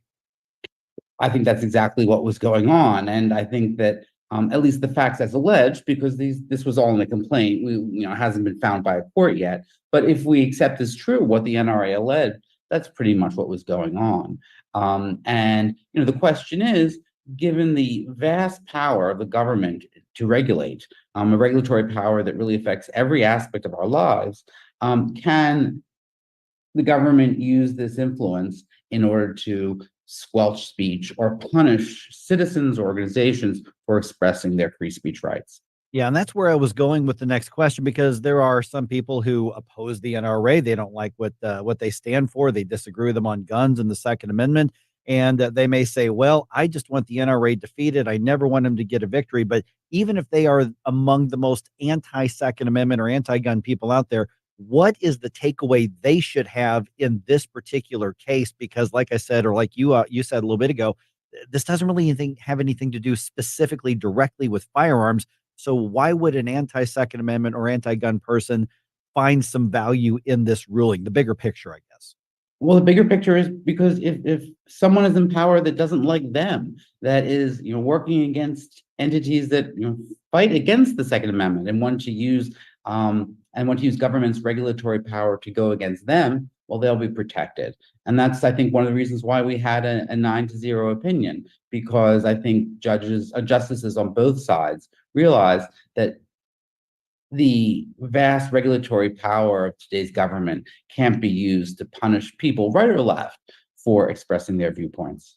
We are visiting with Professor Adam Candeub from Michigan State University, and also with the Center for Renewing America. How significant is the 9-0 ruling? I mean, a 5-4 ruling is still a ruling, but the fact that Justice Ketanji Brown Jackson and Justice Sonia Sotomayor and Justice Clarence Thomas all agree on the same thing, does that have a bigger impact, at least when it comes to, I guess, regulating or getting government in line, than those who may think, boy, that's dirty law, that's 5-4, we might have a chance the next time around? Well, yes. I mean, I think 9-0 decisions are sort of special. There many people think that they add a certain cachet, and I think that they set a clear and sharp rule. I think one of the interesting and important points about this 9-0 decision is that it could be highly indicative or reflective of another decision that's going to come down in a few weeks, concerning the same sort of claim on internet platforms. So that case is the Murthy case, and that case involved White House influence on Twitter and Facebook to censor certain individuals who were saying things about COVID or the 2020 election. And the question there is whether or not the same principle holds, whether or not government influence and threats and coercive or inducive behavior toward these platforms constitutes government action. So a lot of court tea leaf readers are looking at this case closely. Yeah, and in that particular case, the argument that some were making was, well, we didn't issue a regulation, we didn't issue a law, we just met with them and said, here's what we'd like to see done, and we didn't actually force anybody to do anything. And the way I'm hearing you describe this, and from what I'm reading about it, is I'm hearing that sort of force or rulemaking or regulation isn't necessarily required to be a violation of somebody's rights. I mean, are we in a gray area at all, or does this send a clear message as far as to where that line is, as far as how far a government can go in responding or in opposing an activist group's messaging? Yeah, so you're exactly right. We are in a gray area, and this is the question is, at what point does the government threaten a third party to do something, and the third party then censors an individual? And that's what the Vulo case says is a clear threat. Is certainly a First Amendment violation. You can't. The court said you can't do through an intermediary what the government can't do to itself. The Vulo case was a little bit broader too. It said more than coercion, and also used words like inducement. So that suggests, as you pointed out, that in this other case, Murphy v. Missouri, the court might be open to this, this lower level of coercion, this lower level of inducement, because at the oral argument in Murphy, that was the real issue. The Solicitor General for the United States, which was interestingly, it was against Vulo, but it was Murphy. It was actually against the platforms, against the plaintiffs. The Solicitor General pretty much said, "Look, Supreme Court, if you're going to say that the third parties, private parties violated the First Amendment on the basis of government coercion, essentially Jen Psaki has to go over with a club and have her, beat Zuckerberg on the head. There has to be a clear threat." But this Vulo case didn't support that theory, so we might see something a little bit more generous and broad in Murphy. We'll see. Yeah, that's going to be a fascinating ruling, and one that's absolutely crucial given the way that our communications have changed over the years. All right, Professor Adam Candeub, how do we stay in touch with the work that you do, or follow what you do, or what you do at the Center for Renewing America? I would take a look at the Center for Renewing America's website. Thank you so much. This is such a fascinating and developing part of our law and our culture as extension. Thank you so much for the help in understanding what's going on. A real pleasure and honor. Thank you. All right. Once again, if you want to Google search that organization, the Center for Renewing America, and you can probably find them pretty easily there. All right. What do you think? 314-912-1019. I think it's interesting that, first of all, in this case, 9-0 ruling, like the professor was talking about, saying that you cannot go to intermediaries and say, I don't like what you're doing. Maybe I can't outlaw it, but boy, I can make your life miserable. I can make it tougher for you professionally. And they've made it very clear you cannot do that. Does that mean that it's going to make a difference in the cases of the Biden administration meeting with the social media companies? I don't know. We'll find out probably in 2 or 3 weeks. All right. What do you think? 314-912-1019. This is 1019 and 94.1 News Talk STL.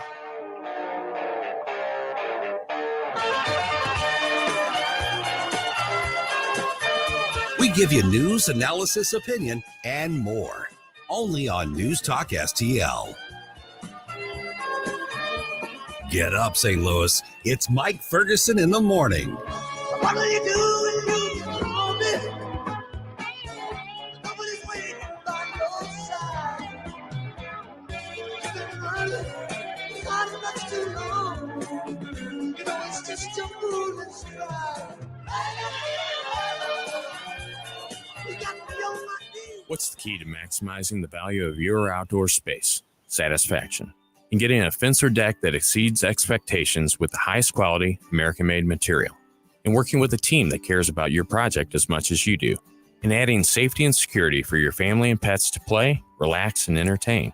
At STL Fenceworks, satisfaction is our core value. Doing it right the first time, staying above the competition. At STLFenceworks.com, your satisfaction is our passion. St. Louis, you're invited to a free live event with Secretary of State Jay Ashcroft as he unfolds his bold red print plan to hire 1,000 law enforcement personnel to restore order in St. Louis when elected as Missouri's next governor. Don't miss this opportunity on Thursday, June 6th at 7 p.m. at 3710 Hampton Avenue to ask questions from the man on the brink of making history. Get details at stlouisrepublicans.com. Paid for by St. Louis City Republican PAC, Curtis Farber, Treasurer. News Talk STL is proud to have Doug Voss as part of our lineup every week. Doug has been a staple on St. Louis radio for many years as one of the leading financial experts in the area. You can hear Doug and Safe Money Radio 3 times every weekend on News Talk STL. And in case you miss anything, you can check it all out at DougVossSafeMoneyRadio.com. What else do our listeners need to know, Doug? Simply put, I focus on helping pre-retirees and retirees build, preserve, and protect retirement assets, and I've been helping my clients solve their insurance and financial needs for the past 33 years. I also strive to educate my clients on how to prepare for retirement, minimize the impact of market volatility on their assets, and deal with the challenges of increased longevity. Call me today at 844-676-SAFE. That's 844-676-7233. Doug Voss is a registered representative. Securities offered through DHL Securities, LLLP, member FINRA and SIPC. This hour of Mike Ferguson in the Morning is brought to you by Stifel. Request a portfolio review from your Stifel financial advisor at stifel.com. That's STIFEL.com.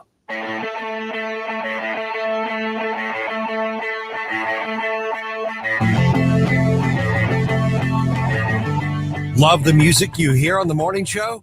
Check out Mike's morning music playlist at newstalkstl.com. All the gold and the guns in the world. Wake up, America. It all worked out. You know, I mean, they got all the news. The morning news dump. All right, President Biden's push for a ceasefire that benefits Hamas moving forward, at least being partially accepted by Israel under massive U.S. pressure. Really? We'll see how this is going. Remember that guy, Hunter? Remember that guy? Yeah. He's going on trial today. Oh, okay. Going to be wall-to-wall coverage by the media. You sure? No. And the Battlehawks have dome field advantage the rest of the way to the UFL. Yeah. I don't know if it was Brian Stoll or whoever it was at the Battlehawks that came up with dome field advantage, but I love it. It's perfect. The first time in 19 years there's playoff football at the Dome coming up this weekend. All right, 6:52. See how many of these we can get through here in the next few minutes. On a much more somber note to start off here, memorial services for Davy and Natalie Lloyd begin this afternoon. Those, of course, are the missionaries murdered by gangs in Haiti over a week ago. Their remains were returned to the U.S., entering U.S. airspace on Friday, eventually making it back to Southwest Missouri. Visitation begins at 3 p.m. in Neosho, and the funeral is tomorrow morning. Both are being, both of those, the visitation and the funeral, are being held at the Bible Holiness Assembly of God Church. The funeral will be streamed, and you can Google search and find that very easily. Natalie Lloyd is the daughter of Missouri State Representative Ben Baker. I don't know how you could have any sort of closure on that anytime soon, but at least now they have the first steps to where they're able to do that. Yeah. All right. Okay. Israeli Prime Minister Benjamin Netanyahu's government is begrudgingly accepting President Biden's plan for a ceasefire in Gaza, saying it is not a good deal.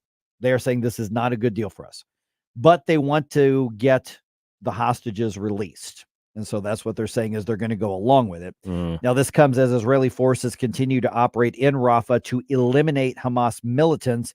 White House National Security Communications Advisor John Kirby was on This Week on ABC over the weekend.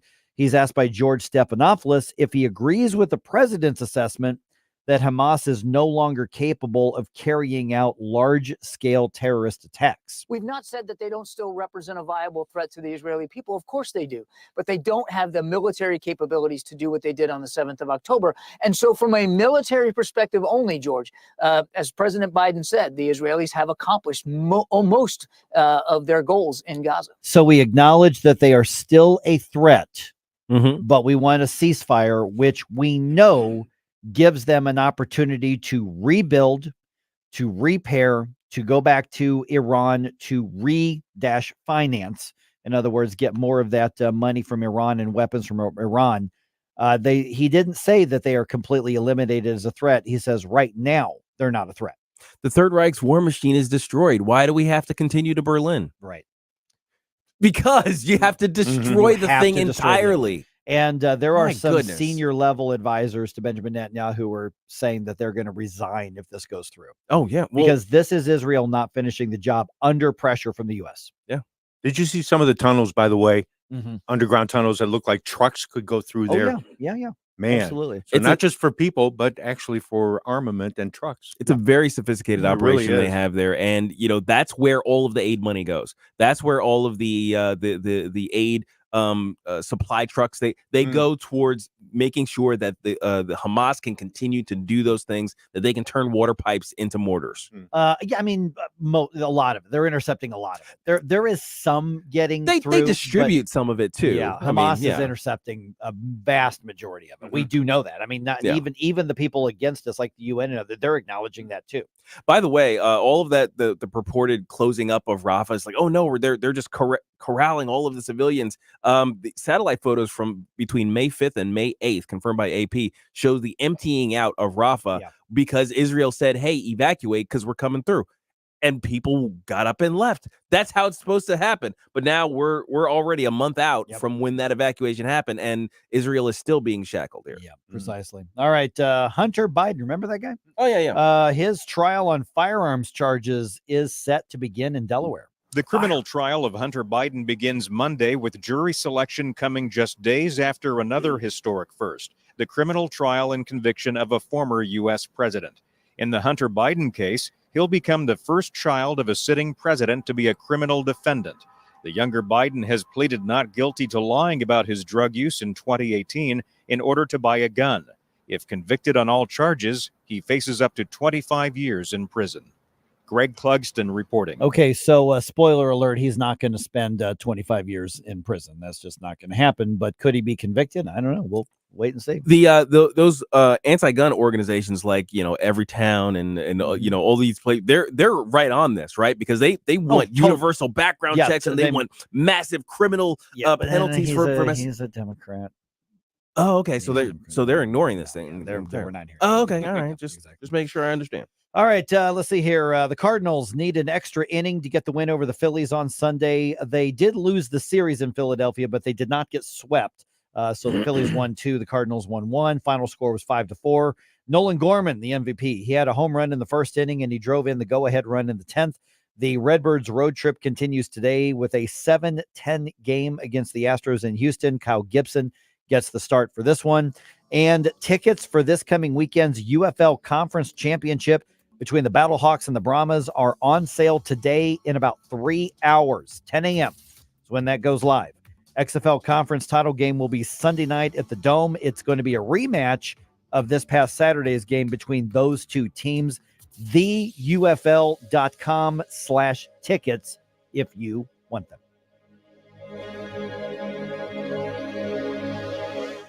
Always be clear where you get your conservative talk. The St. Louis Business Journal is now reporting that liberal billionaire George Soros is the largest shareholder of Odyssey, the parent company of KMOX and 97.1 Talk. Soros' maneuver raises critical questions about the future of media ownership and influence. Money and attention is power. And when he has the money and he controls what's on the radio stations, he's going to be able to control the minds, potentially hundreds of millions of Americans. St. Louis's trusted source and number one for conservative talk. This is News Talk STL.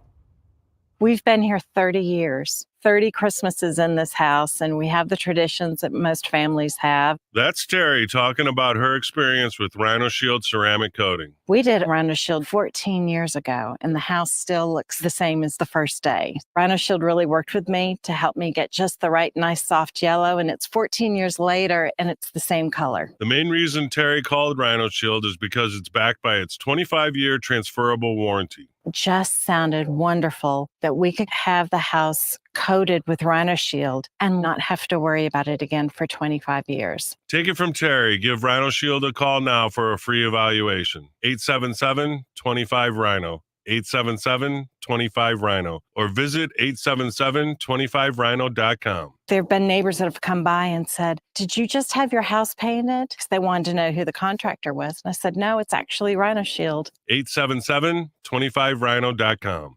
So we finally got the parts for the time machine. Classic Kicks Country is streaming now. Hear all your new country favorites from the 90s. Streaming as it happened in the 90s. Classic Kicks. Download the Classic Kicks app from the App Store. Online at ClassicKicks.com. Or enable the Classic Kicks skill on Alexa. 90s new country streaming now. KLGY HD3 Clayton, K270BW Belfast, KNBS Bowling Green. This is News Talk STL at 1019, 94.1 and always streaming at newstalkstl.com. News this hour from townhall.com. I'm Rich Thomason.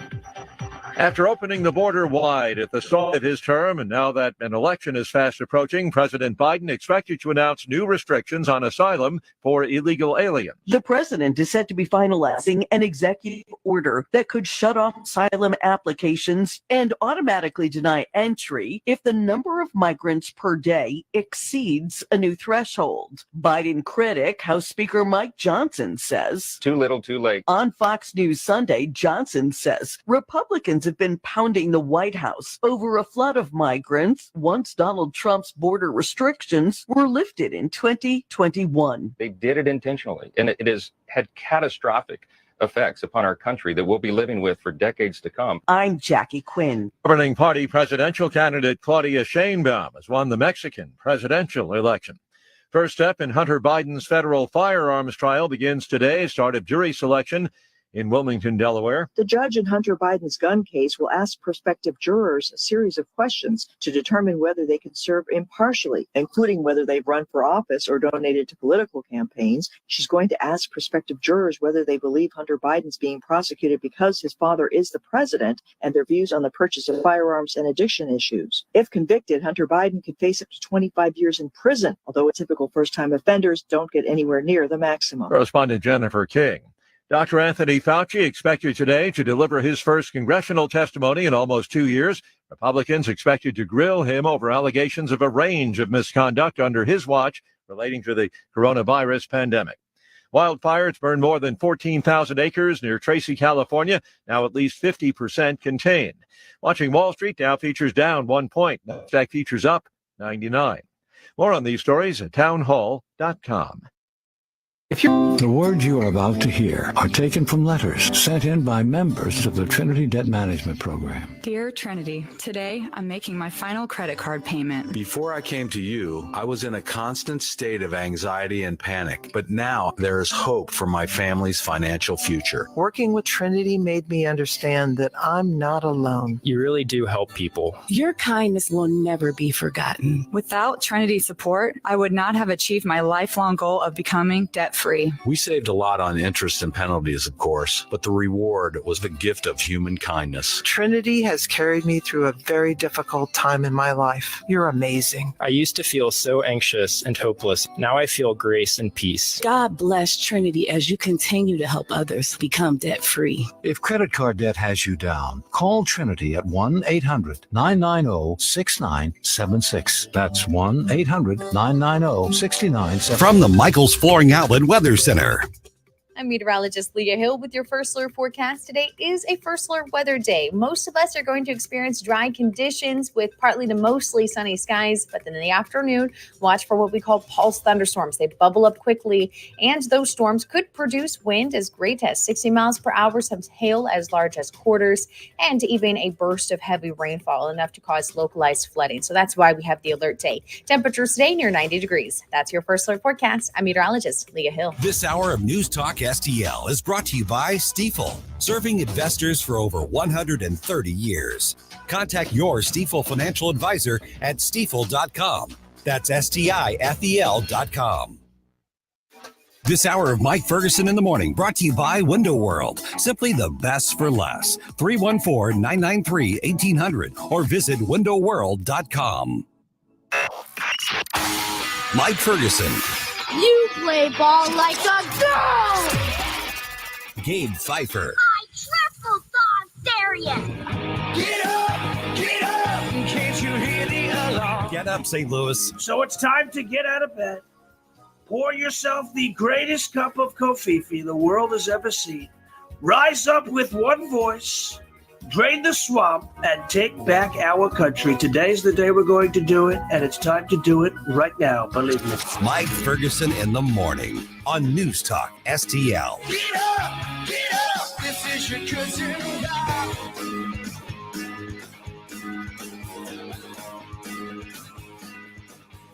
My wife was out of town over the weekend at a conference that she does called Liberty Fund, and they bring in a variety of people to discuss and kind of debate. So they bring in people with a variety of different viewpoints, although this is really a liberty movement thing, right? And on Saturday, June 1st, she asked everybody. She goes, "Do you know what day it is?" And of course, one of the folks who were brought in to provide more of a leftist perspective said, "It's the beginning of Pride Month." Oh my! That's not what Rachel meant. Wife's like, "It's my birthday." It is Pride Month, the month where you are supposed to change your social media profile and put in the rainbow flag. Rainbows thing, everywhere, but do not criticize the ever oppressed population of gay and bi and gender confused people who have no support from the media, no support from pop culture, no support from politicians. Why are you laughing at me over there? Because everything you just said was wrong. Yeah, that's true. That's true. All right, what do you think? You want to really step in it on this? I do. I mean, if the Riverfront Times still existed, they would be really pissed about what we're about to do. I woke up today and chose violence. Let's go. Not literal. Not literal. Yes. This is what the left would call You violence. know what? Let's step in it. Let's do this here.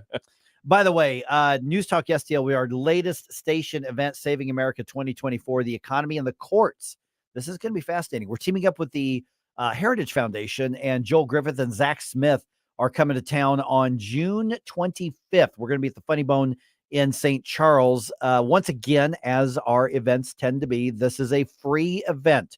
Mark it down on June 25th, which I think is a Tuesday, guys. Is that right? Tuesday, right? Yeah, I think so. Yeah. So mark it down. Go to newstalkstl.com. Get your free tickets. Free event, but you got to have a ticket because there's only so many seats, and we want to make sure that we've got enough room and space and stuff for everybody. We got to know. So June 25th, mark it down. Go to newstalkstl.com right now and reserve those free tickets here. Okay. Maybe it's just me, but I mean this seriously, and I'm going to play the soundbite that I'm going to start looking at the Rumble chat box here. Does it seem to be more of an kind of unapologetic pushback against anything Pride Month related?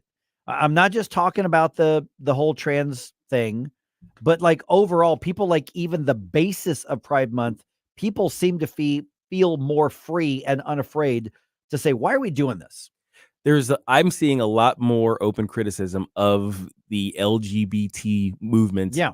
In general. Yeah. Just from all corners. Yeah. And I'm not just talking about, your friends or the people at your conservative church or that great uncle who's still mad about the gays getting married from 10 years ago. I'm not talking about that. I'm still mad about that. By the way.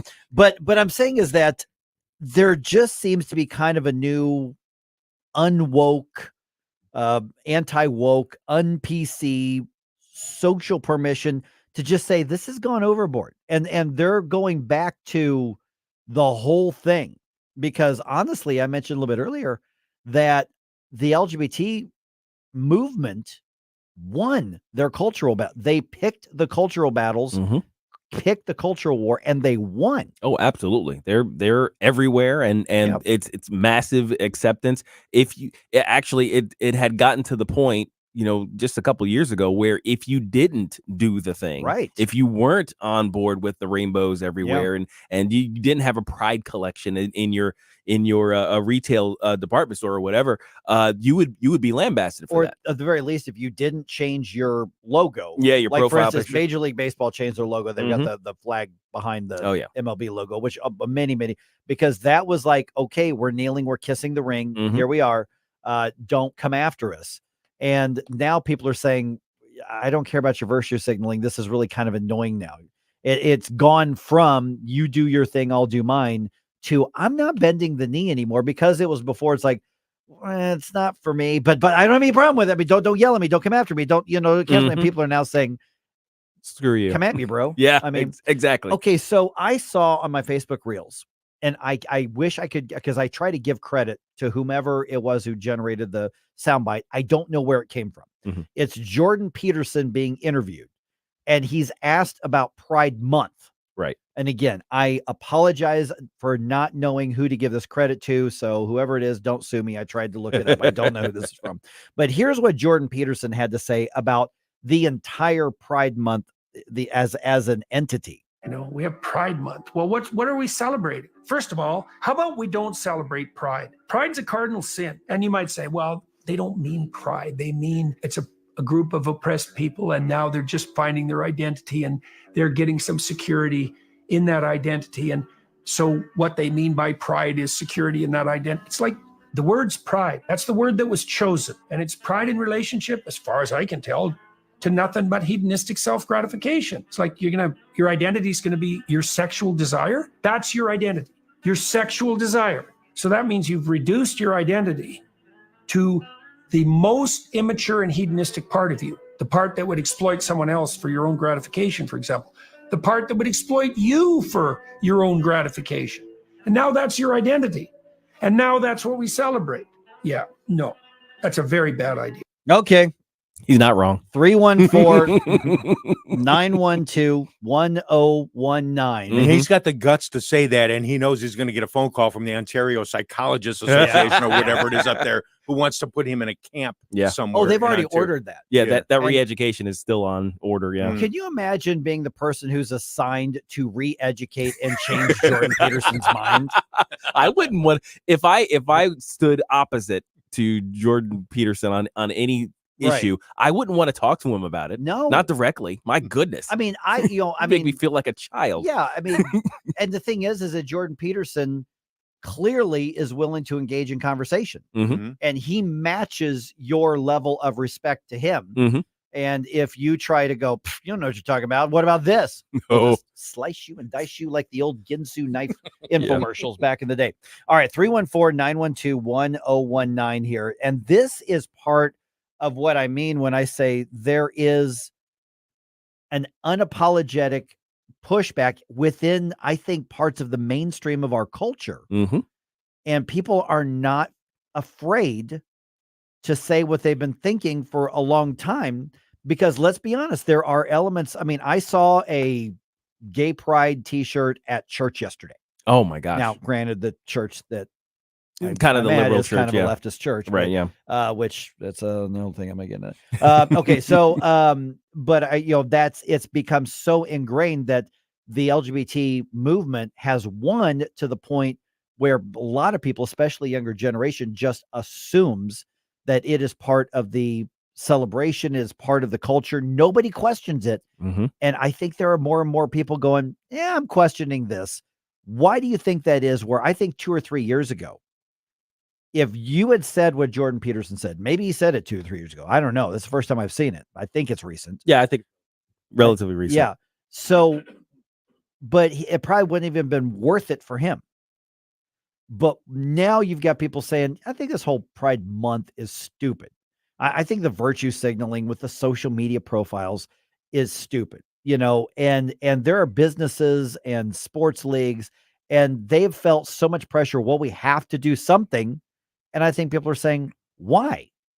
I think, and this is just my theory. I think that the this is a problem of the T, the trans movement aspect of it, of the LGBT movement in and of itself, in that their disastrous push towards sort of a universal acceptance of derangement, and they're going after kids in particular.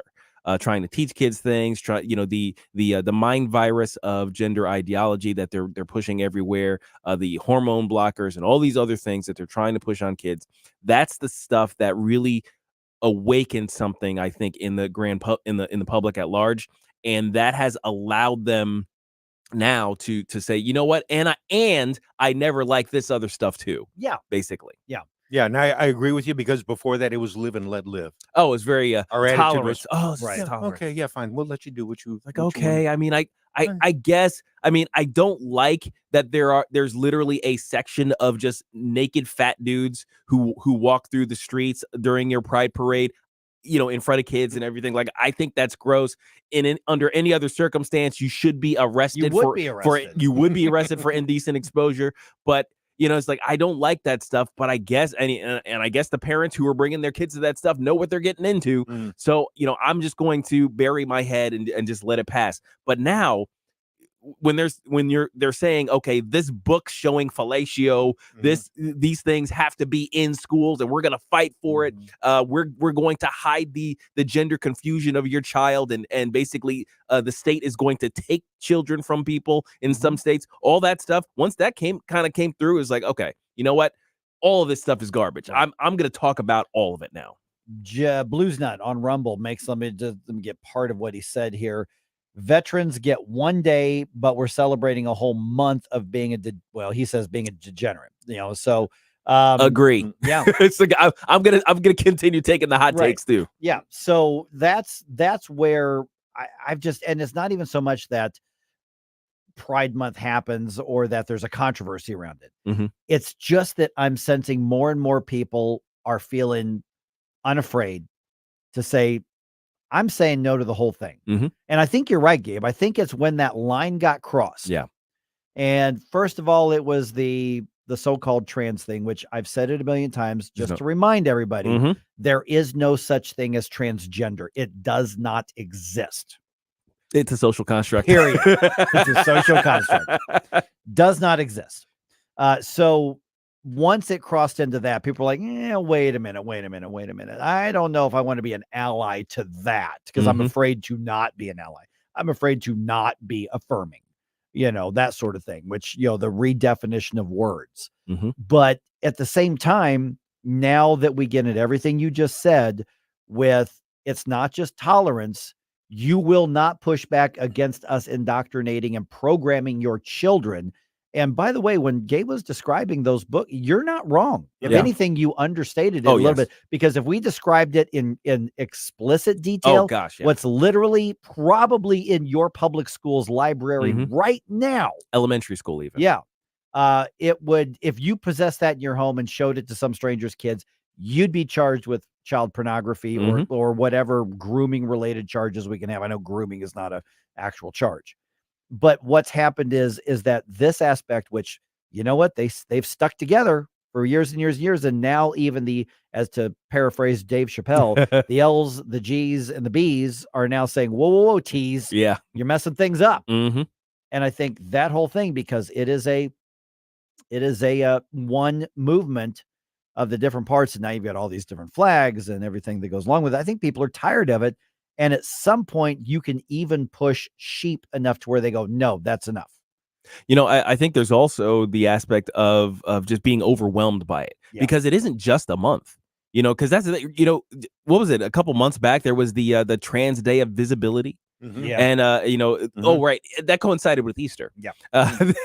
There was there's also this the Coming Out Day or something like that. That's a different day. There's in a different month.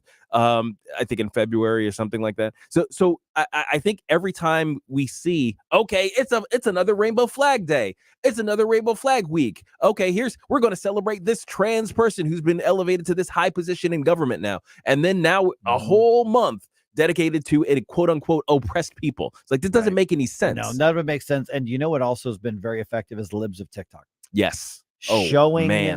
Showing especially the public school teachers who are very proud of the fact that they're going to get in between the child and the parents' values.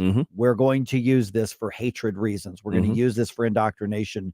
Basically, we're going to try to queer your kids. Pledge allegiance to the rainbow flag. Rainbow flag. Yep. All right. 314-912-1019. Got some thoughts about this? Let me know. We're getting a lot of comments on Rumble. You guys watch the other social media platforms. We still got time to talk about it if you want to get your thoughts in on this. Otherwise, I've also got the latest scam, and I actually received one of these on my phone yesterday. Literally. Really? Yeah. Okay. I'll tell you about that. Just head right around 721 here on 1019 94.1 News Talk STL. Destination, making cold mind to fight your war. Stop it right now. This is News Talk STL at 1019, 94.1, 99.1 HD3 and newstalkstl.com. Mike Ferguson in the morning. Get up, in case you hear the alarm. Get up, this is your cousin. Get up, what are you waiting for? Get up, get up. Connor Roofing. You can count on Connor. Connor Roofing is now a 2-time winner of the National Best of the Best Award for customer satisfaction for roofing, storm damage restoration, siding, gutters, both residential and commercial. Please visit ConnorRoofing.com for an estimate. And remember, you can count on Connor. Tim Jones and Chris Arps in the afternoon. What new chaos and crises did Joe Biden start over the weekend? We'll discuss at 4:25 with former U.S. Senator Jim Talent. Red State Headlines at 5:25 with Susie Moore. Tim Jones and Chris Arps. Weekdays at 4 on News Talk STL. The Herzog Foundation is the vision of its founder, Stanley Herzog, and it exists to promote quality Christ-centered K-12 education nationwide. Hi, this is Chris Stegall with the Herzog Foundation. We offer a wide variety of resources relevant to today's families, including a free online publication called The Lion. The lion is one of God's most majestic creatures, symbolizing strength and courage. Named for its attributes, the Lion publication carries articles covering a wide range of topics facing American families and culture, especially related to the education of children. The Lion can be found online at readlion.com. That's READ lion.com. Sign up for The Lion at readlion.com and find dozens of must-read articles published every day. Visit readlion.com and subscribe for the weekly and daily digests so you never miss an article. Readlion.com. That's readlion.com. Staff Sergeant Mark Anthony Madrid. Staff Sergeant Samantha Cowell. I'm Staff Sergeant Alex Staff Stevens. Sergeant William Lewis, and I am proud to defend my family and our nation. The Air Force Reserve is part of the story of this great nation. I'm grateful that I have a chance to wear the uniform of the heroes that went before me. I'm proud to be part of a team that helps make a difference in the world. Every day, men and women from communities across this nation serve as reserve citizen airmen. Even as technology evolves and changes, our commitment to defend and protect this nation remains steadfast. We celebrate those who have served and those who are proudly serving. We celebrate our proud history and look towards an exciting and uniting future. Our mission is to fly, fight, and win in air, space, and cyberspace. And I am proud to be a member. And I'm proud to serve in the United And States. I am proud to protect our country. Proud to serve in the U.S. Air Force Reserve. If you have a phone, you have a radio. Download the News Talk STL app. Just a convenience on the phone. And listen anytime, anywhere.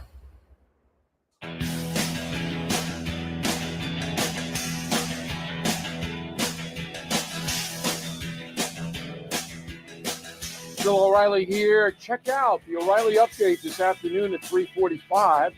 Right now, it's back to Mike Ferguson in the morning on News Talk STL. Come from the cities and they come from the small. All right. The political and the maybe even social fallout settling on the news of the Trump verdict. Let's get that off our chest for the day at 7:35. Okay. All right, let's talk about it. All right.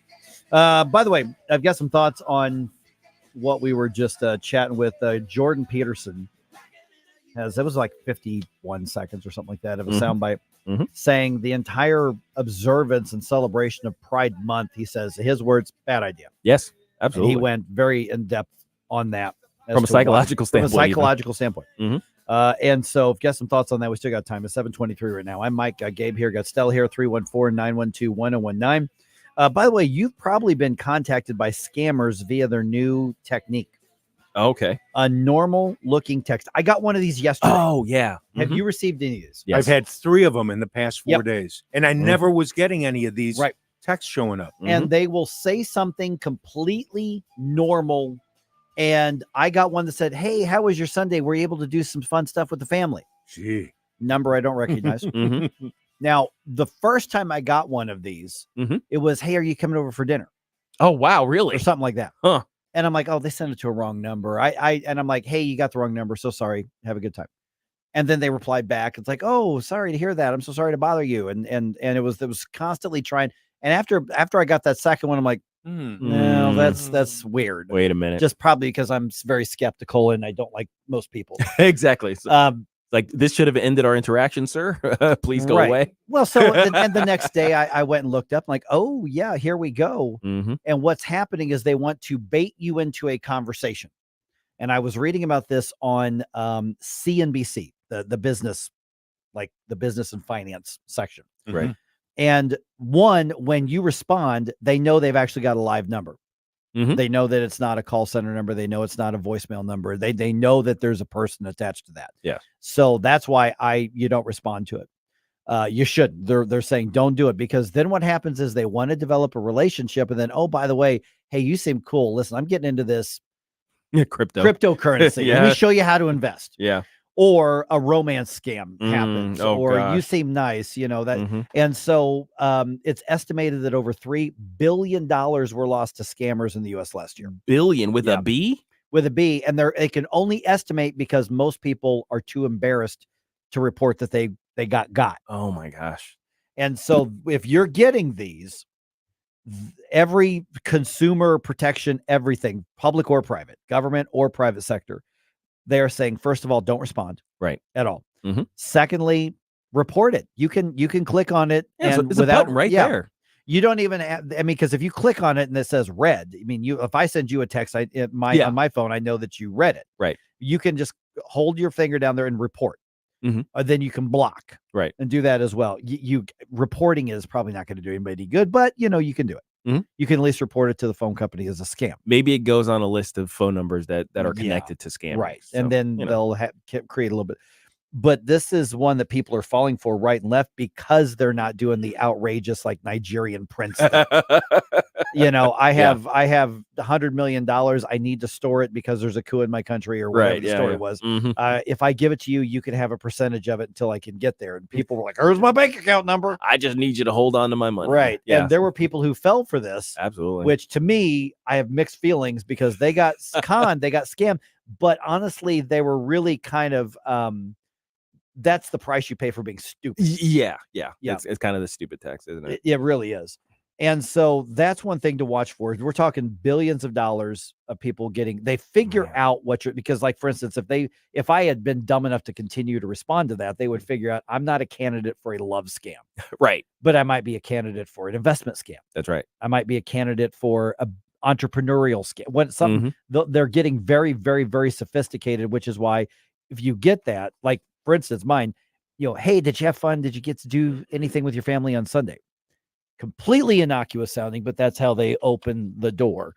Well, the thing is, if it's a $3 billion industry, at least why wouldn't you? I mean, if you have no scruples, why wouldn't you? Right. Just jump in. It's like, hey, it's like, I have this great idea for you. It's a $3 billion industry. All you have to do is invest in an AI phone center, and you can generate passive income. Well. Because who wouldn't do that if you have no scruples? Yeah, precisely. So that's why if you don't recognize a number, it's a very generic, or it's not something specific. Mm-hmm. I mean, if I got in a text like, "Hey, Mike, did you win your game on Sunday?" That's very specific. Okay, well, there's somebody who knows me, even if I don't have the number. It's like, hey, hey, don't know this, recognize this number. Who is this? Yeah, exactly. Which, by the way, we did not win yesterday. Oh, I'm sorry. But I did win. I was on the winning side both Saturday. Okay. And so that's the thing to be really, really careful of, because people are and you may think, well, I'll never get me. Well, now they're doing thing where just your politeness. Oh, hey, you got the wrong number. Sorry. And that's what I did the first time. Mm-hmm. Like, oh no, hey, thanks you got the wrong number. Just to let you know. And they said, oh, this isn't whoever's number. Mm-hmm. No, it's not. And then it's been my number for 20 some years. Conversation continues. Right. Yeah, it's my So, but that's what they want. So now, because I responded to that one, is probably why I get other ones. Yeah. That I responded to that one over those years. Yeah, you've been confirmed as a real number with a real person. So exactly. Mm-hmm. All right, another. We just got a couple minutes here. By the way, still ahead here. It's 7:35. Let's just start. I'll tell you right now. You've had a few days to process the Trump verdicts, the Trump convictions in New York City. Now that you've reflected on it, what's your take on it now? Right. And I'll compare the reaction I was getting Thursday to over the weekend, because, not that people are less angry or reflective or in some cases positive about them. But I've noticed that there was a change. So 7:35, let's have that conversation. 314-912-1019. Of course, you can weigh in on social media as well. Real quick here. Did you know that the world's biggest search for the Loch Ness Monster happened this weekend? Really? They had people from all over the world, and their idea was to have eyes on every inch of Loch Ness, which is massive. Yeah. I've been on it. It's huge. Yeah. To try to spot Nessie. Okay. You know what they found? What did they find? Nothing. Oh, okay. Nothing. Dang it. Man, that's disappointing. Real quick, Mhm. theory, when I was on Loch Ness, Yeah. doing one of those boat tours back 6 years ago, Yeah. the captain of the boat has a theory. Mhm. Now, it took me a few times for him to explain it because I couldn't understand his unbelievably heavy Scottish accent. He believes it is an ancient sturgeon Yes. because those sturgeons can, one, live for hundreds of years, Mhm. and two, become massive. They look like dinosaurs, Yes. kind of, too. And they can be at different depths. The Loch Ness is actually deeper than most oceans in the world. A lot of people don't realize that. Oh, wow. And that's his theory. He's like, Nessie is down there, but it's just a sturgeon. That's my take. That's what he said. I've heard that theory before. Yeah, that's what he is convinced of that. But have you noticed you don't see Sasquatch and the Loch Ness Monster At the same time. At the same That's right. You see, and if we had they're in disguise. if we had more time on this, Yeah. I was going to say, what about the monster stories that actually are plausible, Right. that Yes. actually could happen, that are not outrageous? The cryptozoology exploration Yeah. of the world. Yeah, They're yeah. out We there. can check it out. All We don't want to step on Haunted Garage's toes, though. No, that's right. All right, 314-912-1019. Already getting some comments here on after you've reflected for a couple of days on the Trump verdicts, the Trump convictions. How are you seeing it right now? Where do we go from here? Let's talk about that. 734, 1019-941 News Talk STL.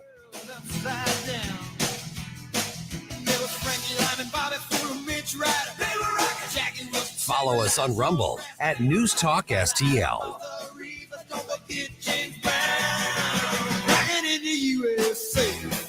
Get up. It's Mike Ferguson in the morning. From the Michaels Flooring Outlet Weather Center. I'm meteorologist Leah Hill with your first alert forecast. Today is a first alert weather day. Most of us are going to experience dry conditions with partly to mostly sunny skies, but then in the afternoon, watch for what we call pulse thunderstorms. They bubble up quickly, and those storms could produce wind as great as 60 miles per hour, some hail as large as quarters, and even a burst of heavy rainfall, enough to cause localized flooding. So that's why we have the alert day. Temperatures today near 90 degrees. That's your first alert forecast. I'm meteorologist Leah Hill. Are you concerned about the future of America, the economy, the courts, threats to our freedoms? Chris Arps here. Join News Talk STL for Saving America 2024, June 25th at the St. Charles Funny Bone. Hear from renowned experts Joel Griffith and Zach Smith of the Heritage Foundation as they analyze the critical issues facing our nation and provide insight into securing America's prosperity. Secure your tickets now at newstalkstl.com before they sell out. Brought to you by West and Mid Rivers News Magazines and the St. Louis Young Republicans. This is Larry Connor's commentary on News Talk STL. So you've had all weekend to think about it. Are you still as angry? Are you still happy? Are you accepting it is what it is? What is it? The Trump verdict. Convicted on 34 felony counts. But some say there were some strange jury instructions from the judge telling jurors you don't need to agree on what crime Trump allegedly committed to reach a unanimous guilty verdict. Yeah, that looks suspicious. CNN senior political contributor said this could massively backfire on Democrats. He said, judging by text messages and calls I'm getting, every Republican in the nation is a wet hen. People who are decidedly non-MAGA are now Trump fans blowing up saying this was wrong to use a justice system to persecute Donald Trump. He said they were rushing to donate money just minutes after the verdict. And to that point, within 24 hours of the verdict being issued in New York, the Republican National Committee and the GOP committee raising money and helping Donald Trump They report within the first 24 hours receiving $35 million in donations. Oh, yeah, this could backfire. Get more Larry Connors on Larry Connors USA. Tonight at 6 on News Talk STL. Pigeons, they are everywhere, and they're very good at dive bombing freshly washed cars. Wellington Environmental reminds you those droppings are more than a nuisance. They can be a major health issue, especially massive droppings on buildings or in parking garages. So who do you call to safely clean it up? You do what many hospitals, universities, public buildings already do. You call Wellington Environmental.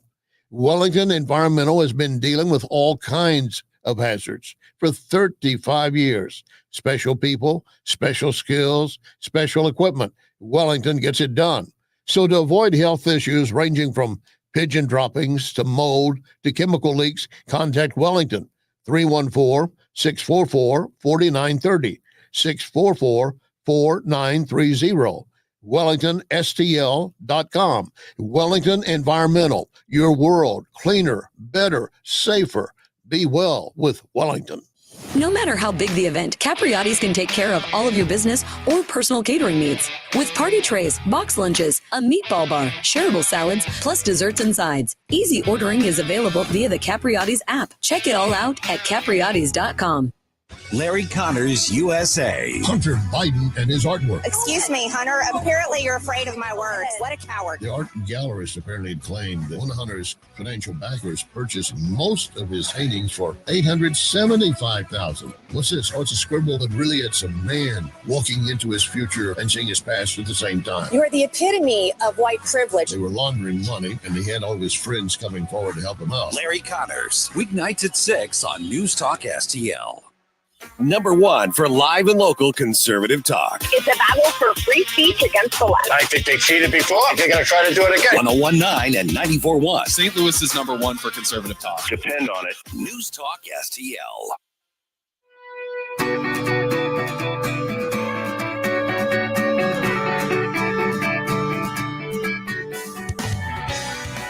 Hello, morning people. Tony Colombo and Katie Fitzpatrick here. Thanks for listening to Mike Ferguson in the morning here on News Talk STL. And don't forget to join us today at 2 for Colombo and Katie. See you then. All right, we've that Jeremy Camp? It is Jeremy Camp. No kidding. Yeah. Understand from his debut album back in 2002. I can't believe it's been 22 years since that came out. Man, good dude. Great guy. Good dude. Went through some tough times with his first wife. His first wife dying. Yeah. He's got Jeremy Camp is, most people have no idea who we're talking about. Jeremy Camp's a Christian singer. I don't know if he's still out there touring and stuff, but he's built like a football player, was actually recruited as a football player for college. But his first wife passed away of cancer, like within months of them getting married. And, That's right. He's now remarried years later, a couple little girls at least. So I actually ran into him, got to chat with him one time. Really good dude. He is very good guy. Yeah. Good singer too. All right. We've all had a chance to catch our breath after the Trump convictions last week. So where do we stand now? I say we've all had a chance to catch our breath. There are still some people hyperventilating. Oh gosh, yes. I mean, let's be honest. It continues. Getting a lot of comments coming in on Rumble. Are we getting any on Facebook and Twitter and all that? Let me know if we are. So the best thing to do, though, I'm just kind of really curious what you think. 314-912-1019. I'm gonna give you guys like my experience from Thursday when the verdicts came out to over the weekend. And I'm curious what you experienced as well here. By the way, we know that common sense is not as common anymore. So what about basic life skills? Which one should everyone learn? The internet has its list. And at 7:50, you can tell me if you agree. Because I saw these, I'm like, yep. Okay, so it's been a few days. Are you still worked up? For those of you who got worked up over the Trump convictions, are you still worked up and emotional and angry about it? And the answers could be all over the board on this, legitimately. So let me know what you think here. Okay, let's start with some reaction out of Washington D.C. Represented, because I want to do a Democrat and a Republican. Representative Hakeem Jeffries was on Meet the Press on NBC. Here's part of what he had to say. This is America. We are not a system that is occupied by our monarch. or a king or a dictator. We are a democracy. And in a democracy, no one is above the law. Okay, first of all, we are a republic, right? But nobody is supposed to be above the law. But there's a big distinction between democracy and republic. I'll just point that part out there. Yes, please. And then also on Sunday Morning Futures on Fox yesterday, Senator Rand Paul was on. You know, a sad day in America, and what I worry about is something even bigger than Donald Trump. I worry about strife. I worry about war in the streets. I worry about 50% of the public believing that the court system will be used against them. Okay, so there's basically two sorts of, and I think those kind of capture the either R versus D or MAGA versus left, or MAGA versus D. However you want to slice and dice that up. So let me start with Rumble here. Let's see here. Goat Lady, still angry, bought and flying Trump flags now. Laura agrees with that. Let's see here. Rebecca says, since the verdict, many people, including me, have decided to go public with the fact that we will vote Trump. I wear a Trump shirt when I go out shopping and getting smiles, nods, and says POS conversations as well. All right. I'm assuming positive. I think she means positive. Yes, positive. Yeah. All right. So 314-912-1019. Here, guys, I want to go. Nut says he needs to get a new shirt. Okay, let me go around the room here. On Thursday, which is when the verdict obviously came out, I had a baseball game Thursday night, and the guys in the league know I'm off duty. Right. I'm there to play baseball. I'm there to be with my friends. I'm there to, to get away from it all. Right. It's part of the great thing about, the old man baseball. But having said that, to quote, to summarize from Spinal Tap, this one goes to 11. And almost everybody was worked up and they were redlining by the time I got there. Oh, gosh. I had to remind everybody I'm off duty. Please. And now over the weekend, I also have a few baseball games that I played as well. And everybody was more reflective. Okay. And I would say on my teams, they're not all conservative guys, but I'd say majority of them are. That's interesting. Yeah. If you want to know where the conservative guys are in St. Louis, they're playing baseball. And they were much more reflective. And what I heard 3 or 4 times is, boy, I bet your show was interesting on Friday. I'm like, just open the phone lines and let them go, man. Let people get it off their chest. You man. should have been listening. Yep. Yeah. Well, some of them were. Yeah. But yeah. And so people were far more reflective and they had different thoughts about either, I thought about it and I'm still mad about it, or I thought about it and you know what, my life's not going to change, but I get what people are upset about, or people who thought about it. And man, I don't know, maybe there was something. And so it was just all over the map, the different things. What did you guys experience? Well, I saw those protests and riots over the weekend. Right. Yeah. Oh yeah. Wait a minute. That's burning cities down. Yeah. Sorry. Peaceful but fiery protests. Exactly. Yeah. Those happen, right? The MAGA attacks on the cities. Exactly. You saw that, right? Yeah. Yeah. I think in my case, I think there was extreme disappointment on Thursday and Friday, but golly, over the weekend, I got to say, I ran into a lot of people who said, I'm contributing to the Trump campaign. I've never given money before. I've given maybe, $5, $10. I'm giving 100 this time, and I'm making sure that it goes to the Trump campaign. And I don't like the guy, but I'm seeing what happened. I find that interesting. Yes, that's interesting. Had numerous folks who said that. I'm not a big fan of his, but boy, I'm seeing how he's getting railroaded here, and I'm willing to support him. Okay, hold that thought. I want to come back to that because I think that's fascinating. That is very fascinating. Now for me, for myself and Janet, our opinion kind of hasn't changed. Now, obviously, we were, it's like, okay, here we go. And it's upsetting to watch sort of the decline of your trust in various institutions. But at this point, because we've been kind of watching it degrade in real time, it's not an absolute shock in the way I think it might have hit certain other people, because, just being in this business, we've been watching it happen. It's like, hey, did they just jailed that guy for praying outside of an abortion clinic? It's like, why is a SWAT team over at this pastor's house? All of that stuff. We've been watching it happen. Getting hauled out of school board meetings. Yeah, exactly. All that stuff has been happening. We've been watching it, and we're like, this is not good. My trust in the institutions is diminishing. So this is, it's almost like a final straw. I don't want to say it's a final straw, but it feels like a final straw because it's one of the most powerful people we've ever seen in America be taken down, or at least a major attempt being taken against him. And I think that's probably what hit a lot of people. It's like, I thought being rich and powerful was supposed to shield people from this kind of thing.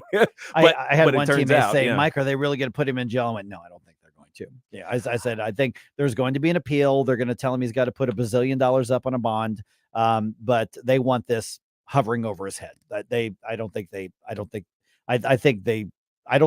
the blowback for that.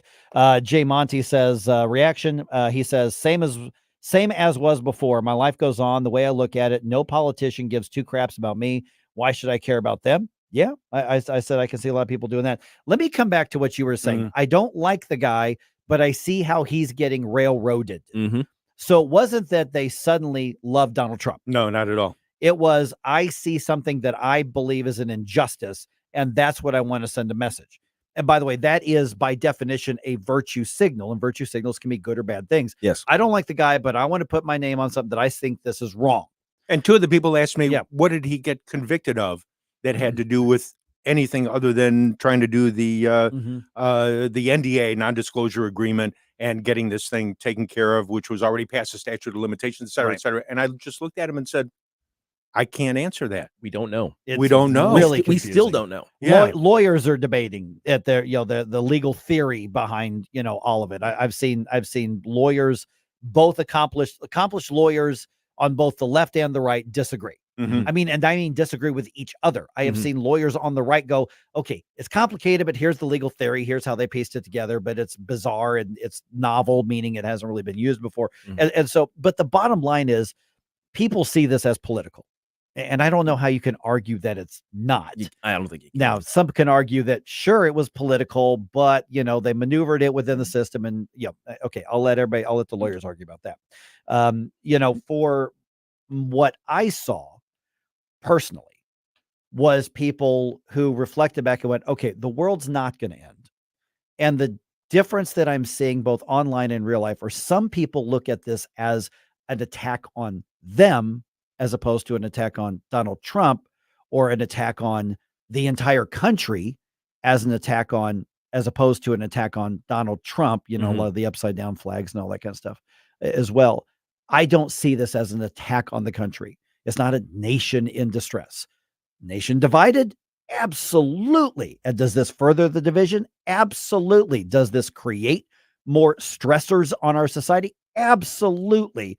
But I also think that as time goes on and people are going to realize this is the latest battle in a political war, I hope we come back from some of the hyperbole, because if you're getting hyperbolic, you're not focused on the things that are actually going to win back the things that we've lost. Now, speaking of the battle, I will say that there were a couple of people who commented to me about that. This was on Thursday and Friday. Well, it'll go to the it'll go to the appeals court and they'll overturn it. And I said, I'm going to be honest with you. I've had 24 hours to think about this. The appeals court in New York is going to be just as biased as what happened on Thursday. And don't expect them to just waltz right in and go, oh, yeah. I see what you're saying here. We'll overturn it. That may not happen. And if they don't overturn it, then we've gone another step towards. Yeah, will this eventually end up before the U.S. Supreme Court? Yes. Maybe. They don't generally take a lot of criminal conviction stuff. Usually when they take a criminal conviction thing, it's because it's precedent setting for something else, or it's a death penalty case. And they hate to get involved in political stuff. And they don't, especially when it's legitimately the purview of a state or local court. They're very hesitant to do that. So could it go to the Supreme Court? Yes, it absolutely could, because obviously you've got extraordinary circumstances. You've got a presidential, former president, and you've got who's soon to be a presidential nominee. He's not technically the nominee yet, but for all intents and purposes, he's the nominee. And so there are extraordinary circumstances, but will they take it? I don't know. But I think you're right. I mean, the appeal will be filed this week. And then we'll see how everything shakes out. My guess is there'll be a massive bond and he's not going to be put in jail or anything like that. Now, to your perspective, though, Mike, I will say that I do see this as a republic threatening event. mostly because of the involvement of the political aspect of it. It'd be one thing if, we're looking at an OJ trials type of thing where, a portion of the country says, okay, that was rightly decided, and a portion says, okay, I can see the bias here, or what have you. In this case, it's you see sort of the naked political maneuverings that went into it, with the DA campaigning on getting Trump and now getting Trump. Yeah. Well, and the attorney general of the state, and the the lawfare and weaponization, the DOJ official from the Biden administration who downgraded himself to Angela to be in the office so he can. So it's like, okay, well, is there a Biden White House connection here to this? To this prosecution, which makes it very much it's a leader against leader type of stuff that you see in banana republics. So that's my worry, is that it's an escalation that is superlative compared to all of the other weaponizations we've seen. And I did have a couple folks say to me, I'm going to make sure on November 5th I vote for Donald Trump. That's when the verdict's going to come in my estimation, is going to be on November 5th. I said, okay, that's a fair perspective. I understand it. Lunch Lady thinks that there will not be any bail offered or issued. If Lunch Lady, I think I'm reading what you're saying right. It says no bail, Mike. Meaning I think what she means is they're not going to give him bail or bond. I think they want him to go to jail. Rikers is waiting for him. I'm sure they would love to put him in jail. I will be shocked if that actually happens. I guess it could happen, but I'll be really surprised if it does at this stage. I don't think the Secret Service could allow it. No. And there is a federal law that says this person is entitled to Secret Service protection 24/7 for the rest of his life. Yes. On that. So we'll see. He's seen the book. You can't just let him walk around. No. Yeah, exactly. All right. 314-912-1019. Got some thoughts on that. I got another thing, this kind of lighthearted and fun. You want to weigh in on this? Yeah. I'll make way for it if you call me. Yes. Not just to read the comments. If you want to call me, I'll make way for it. Otherwise, we can come back to it around 8:35 or so. Here, 1019-94.1 News Talk STL. I know you understand it all. So why don't I get back home and fit again? I know you understand it all. Get up. It's Mike Ferguson in the morning. I know you understand it all. Tony Colombo here for Cadre Asset Management. A cadre is defined as a small group of people specially trained for a particular purpose or profession, and that is the role that Cadre Asset Management can play in your financial journey. Learn more about how they can help secure your financial future by following Cadre Asset Management on Facebook, or just go to cadreassetmgmt.com. Cadre Asset Management is a Missouri-based independent advisory firm licensed under and securities and investment advisory services offered through Founders Financial Securities, LLC, a registered investment advisor, member FINRA SIPC. Jewels on Hampton and St. Louis Hills is paying some of the highest prices on gold, silver, diamonds, semi-precious colored stones, coins, flatware, and fine watches on site. Jewels on Hampton is a premier jeweler featuring Alvanza's jewel art designs with an exquisite selection of diamonds, semi-precious stone jewelry, and vintage watches. Their expert design team can restyle your jewelry to today's contemporary style. They also do jewelry and watch repair. Need extra cash? Jewels on Hampton is paying some of the highest prices on gold, silver, diamonds, semi-precious colored stones, coins, flatware, and fine watches. Bring in your collectibles and clocks and sports memorabilia and figurines too. Jewels on Hampton, 4506 Hampton, just 3 blocks south of Chippewa, and jewelsonhampton.com. Call them at 314-752-5000, 314-752-5000, and jewelsonhampton.com. Jewels on Hampton. This hour of Mike Ferguson in the morning brought to you by Window World. Simply the best for less. 314-993-1800 or visit windowworld.com. Love the music you hear on the morning show? Check out Mike's morning music playlist at newstalkstl.com. Been reading books of old, the legends and the myths. Okay, here's I think let's do this because we've got the information segment coming up in about 4 minutes or so here. All right, so let's keep the conversations going on social media around 8:35. Let's come back to this. So keep them coming. We'll have the phone lines open up again. In about 8 minutes, 9 minutes or so, we actually, did you know that in Illinois, Big Brother has the cameras watching along the highway system throughout Illinois? You know, I knew it was in Cook County, but other it's parts going of the state further. too. Yeah, it's not every single highway, but Whoa. there are many of them out there. And so at 8:05, we're going to talk to one of the lawyers trying to shut down Big Brother. Mm-hmm. That's going to be here. It's going to be interesting because it is particularly in Illinois. Man, a lot of people have some thoughts on Rumble in particular, and that's the one I'm watching. Gabe and Stella are watching Twitter and Facebook and YouTube and all the others. How about this? Life skills. Used to be just common sense. You had to know how to do this, and we don't really know them. And so I think it's safe to say previous generations, at least to mine, I'm Gen X, had been or are more self-sufficient. They had more life skills. Yeah. Now there's probably my generation is probably split on this. You'd be Gen X. I'm too, X. right? Yeah. And so Reddit asked, what are the life skills everybody should have? Yeah. And I'm trying to, it's funny because if you have them already, you don't think of them as extra things. Right. But when you encounter, let's say, somebody from Gen Z who knows nothing, you're just like, you don't know how to do that. Yeah, exactly. That's very okay. simple. So we're talking everyday life things. Yes. Some of these will surprise you and you'll go, oh, I never thought of that. But yeah. Mm-hmm. Okay. So they and some of them are super basic. Yeah. Very basic, but there are people who don't know how to do them. Yeah. Okay. So what would you think would end up on the top 10 list of underrated life skills? Cooking. Having the toilet paper go over instead of under. You know why? Because no offense to Todd Showalter, but beards are cooler than mullets, and that's how you know which way to do. There you go. That one did not make the list. Rats. Yeah. Cooking. Yeah. Yes. Number 3.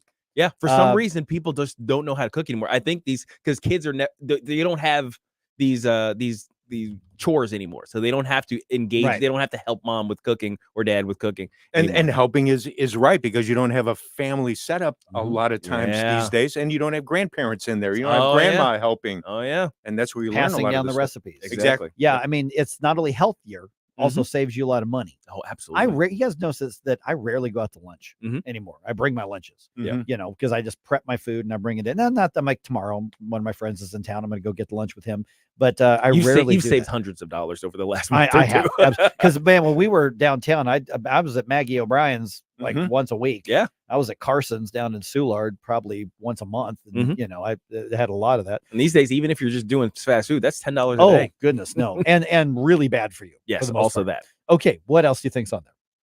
I'm going to guess that's something that I never think of as being a basic that's balancing your checkbook because people don't have checkbooks anymore. So I'm wondering if kids don't even care. Just basic home finance. Yes, home financing. I think that should be in the top 2 or 3, and it's not on the list.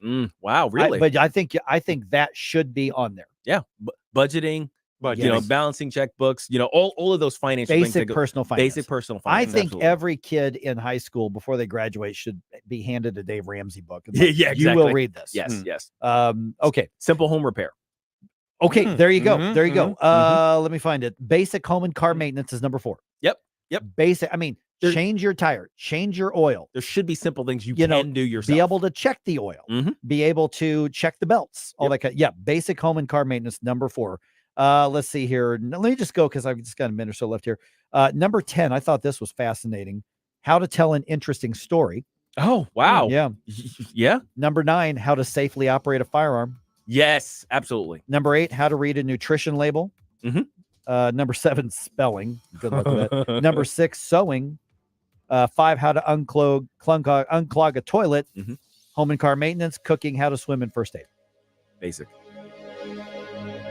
Talk radio made in St. Louis. Very excited for what you guys are doing for the St. Louis community. For St. Louis. Relevant local talk. Saying what we are thinking. This is News Talk STL. You guys are awesome. I love you. And it's a tremendous honor to be on the station. News, analysis, and opinion. Thanks for covering the local angle. Oh, people, this is America. We better open our eyes. Really local, really good. News Talk STL at 1019, 94.1, and newstalkstl.com. Hey News Talk STL family, this is Marissa Jones with Jones Air and Water. I am so excited to announce our newest addition to our services, nutrition and wellness coaching. If you are looking to lose weight, increase energy, get rid of those headaches, balance your hormones, or simply find a healthy balance in your lifestyle, give me a call today. Mention News Talk STL and receive 10% off any nutritional service. Call us at 636-899-1040. That's 636-899-1040. From home improvement to replacement, do-it-yourself electrical projects can be shocking. That's where Grasser Electric can help. They've been lighting up St. Louis for years. From ceiling fans and dimmer switches to repair or replacing your electric. No job is too big or too small for your home or business. Grasser Electric will even install emergency backup generators. So call Grasser Electric today before the sparks start to fly. 636-441-5200 or go to grasserelectric.com. Oh, Adam, you are so romantic. And I love the kitchen you found with all these great crumbs. Yeah, baby. Only the finest crumbs in the kitchen for my favorite aunt. Oh, no. It's the pest control company again with those green wheels. They always kill the mood. This is Derek, the owner of All Solutions Pest Control. Give us a call today at 636-486-7888. We'd love to help you out. Learn more about our special $67 offer. You can visit us online at allsolutionspestcontrol.com. If a pest-free home is your goal, call All Solutions Pest Control. KLGY HD3 Clayton, K270BW Belfast, KNBS Bowling Green. This is News Talk STL at 1019, 94.1, and always streaming at newstalkstl.com. News this hour from townhall.com. I'm Rich Thomason. President Biden's son Hunter is in a Delaware courtroom this morning as he heads to trial on federal gun charges. The trial opens in Delaware with jury selection in a case brought by the Biden Justice Department. At one point, a plea deal was in place that would have avoided a trial, but that agreement unraveled last summer. Prosecutors say the younger Biden bought the gun illegally in October 2018 because he falsely swore on a federal form that he wasn't a drug user. His lawyers say he never fired the gun and that it ended up dumped in a trash can. Greg Clugston, Washington. House Speaker Mike Johnson contends President Biden's pending border security announcement is blatantly political. He says it's obvious given the administration's open border policy of the past several years. They did it intentionally, and it has had catastrophic effects upon our country that we'll be living with for decades to come. And now he wants to issue some sort of executive order, I guess, to show that, oh, no, he really does care about the issue. The only reason he's doing that is because the polls say that it's the biggest issue in America. Johnson on Fox News Sunday. A boil water order remains in effect. Crews in Atlanta working round the clock to repair ruptured water mains left more than 1 million people without water. The mains, said to be very old, broke Friday morning. Democrat Texas Congresswoman Sheila Jackson Lee says she's undergoing treatment for pancreatic cancer. She is seeking a 16th term in office. Jackson Lee won the Democratic nomination in March, months after losing a mayoral bid in Houston. For the first time, Mexico will have a female president. The governing party's Claudia Sheinbaum, former Mexico City mayor, won the Mexican presidential election. Ahead of this morning's opening bell on Wall Street, the stock futures are mixed. Dow futures currently down 8 points, while the NASDAQ futures 97 points higher. More on these stories at townhall.com. This is a special alert to all Americans who own a vehicle with less than 200,000 miles with an auto warranty about to expire or with no warranty coverage at all. Due to a decline in the economy, CarShield is announcing a low-cost month-to-month vehicle protection plan that is now available to the public to save any driver out-of-pocket expenses on future auto repairs. Call now to find out how you can pay almost nothing for covered auto repairs. Yes, you heard that correctly. Pay almost nothing for covered auto repairs. An open phone line has been established for all drivers to call for a free quick quote. Call 800-932-8603 now. Drivers who are covered will not have to pay for covered repairs again. This protection plan is at an all-time low. Additionally, drivers who activate this vehicle protection today will also receive free roadside assistance, free towing, and car rental options at no additional cost. Call us for your free quick quote today. 800-932-8603. That's 800-932-8603. What do you have to lose? Call 800-932-8603. Again, 800-932-8603. From the Michaels Flooring Outlet Weather Center. I'm meteorologist Leah Hill with your First Alert forecast. Today is a First Alert weather day. Most of us are going to experience dry conditions with partly to mostly sunny skies, but then in the afternoon, watch for what we call pulse thunderstorms. They bubble up quickly, and those storms could produce wind as great as 60 miles per hour, some hail as large as quarters, and even a burst of heavy rainfall, enough to cause localized flooding. So that's why we have the alert day. Temperatures today near 90 degrees. That's your First Alert forecast. I'm meteorologist Leah Hill.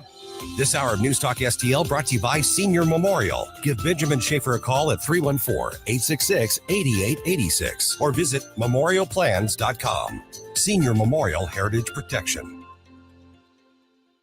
Seavers JCB is where you need to go for the industry's best compact track loaders, featuring the iconic single-arm JCB power boom and side door entry. JCB compact track loaders are stronger and safer than conventional twin-arm machines, and they deliver the power and performance you need. For a limited time, get financing rates as low as 0.99% on new JCB compact track loaders, or take a generous cash incentive. Stop into your local Seavers JCB or visit seaversjcb.com.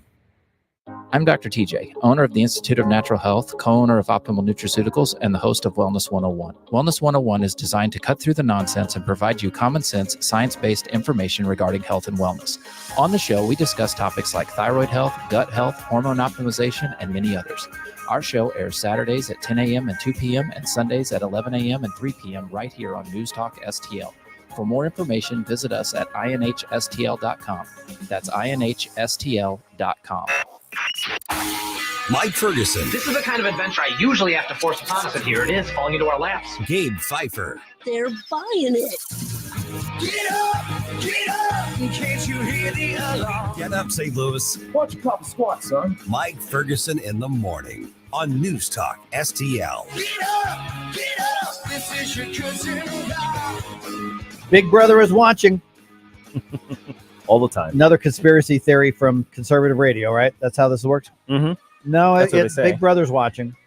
And these are the law enforcement mechanisms that people like me with that libertarian streak have been warning about. And so there's the social, there's the ethical, there's the effective argument, there's the legal policy argument, and all of them are kind of culminating in one debate and one discussion in the state of Illinois. And now it's turning into legal action as well. It is 8:05. I'm Mike, got Gabe here, got Estelle here. The Liberty Justice Center has filed a lawsuit against the state of Illinois. I think basically at this point, everybody should file a lawsuit against the state of Illinois over something. It's just one of the worst state governments out there. One of the biggest government. I just find a reason. Let's sue them for something. They're in the top three: California, New York, and Illinois. I can guarantee you they done you harm. Yeah. But in all seriousness, this is one of those areas where, this needs to be challenged here. And among the attorneys working on this is Reilly Stephens with the Liberty Justice Center, and he joins us right now. And Reilly, I'm maybe oversimplifying it and making it a little tongue in cheek, but we talk about Big Brothers watching. We're talking about cameras on the highways and interstates, right? I mean, let's set the table.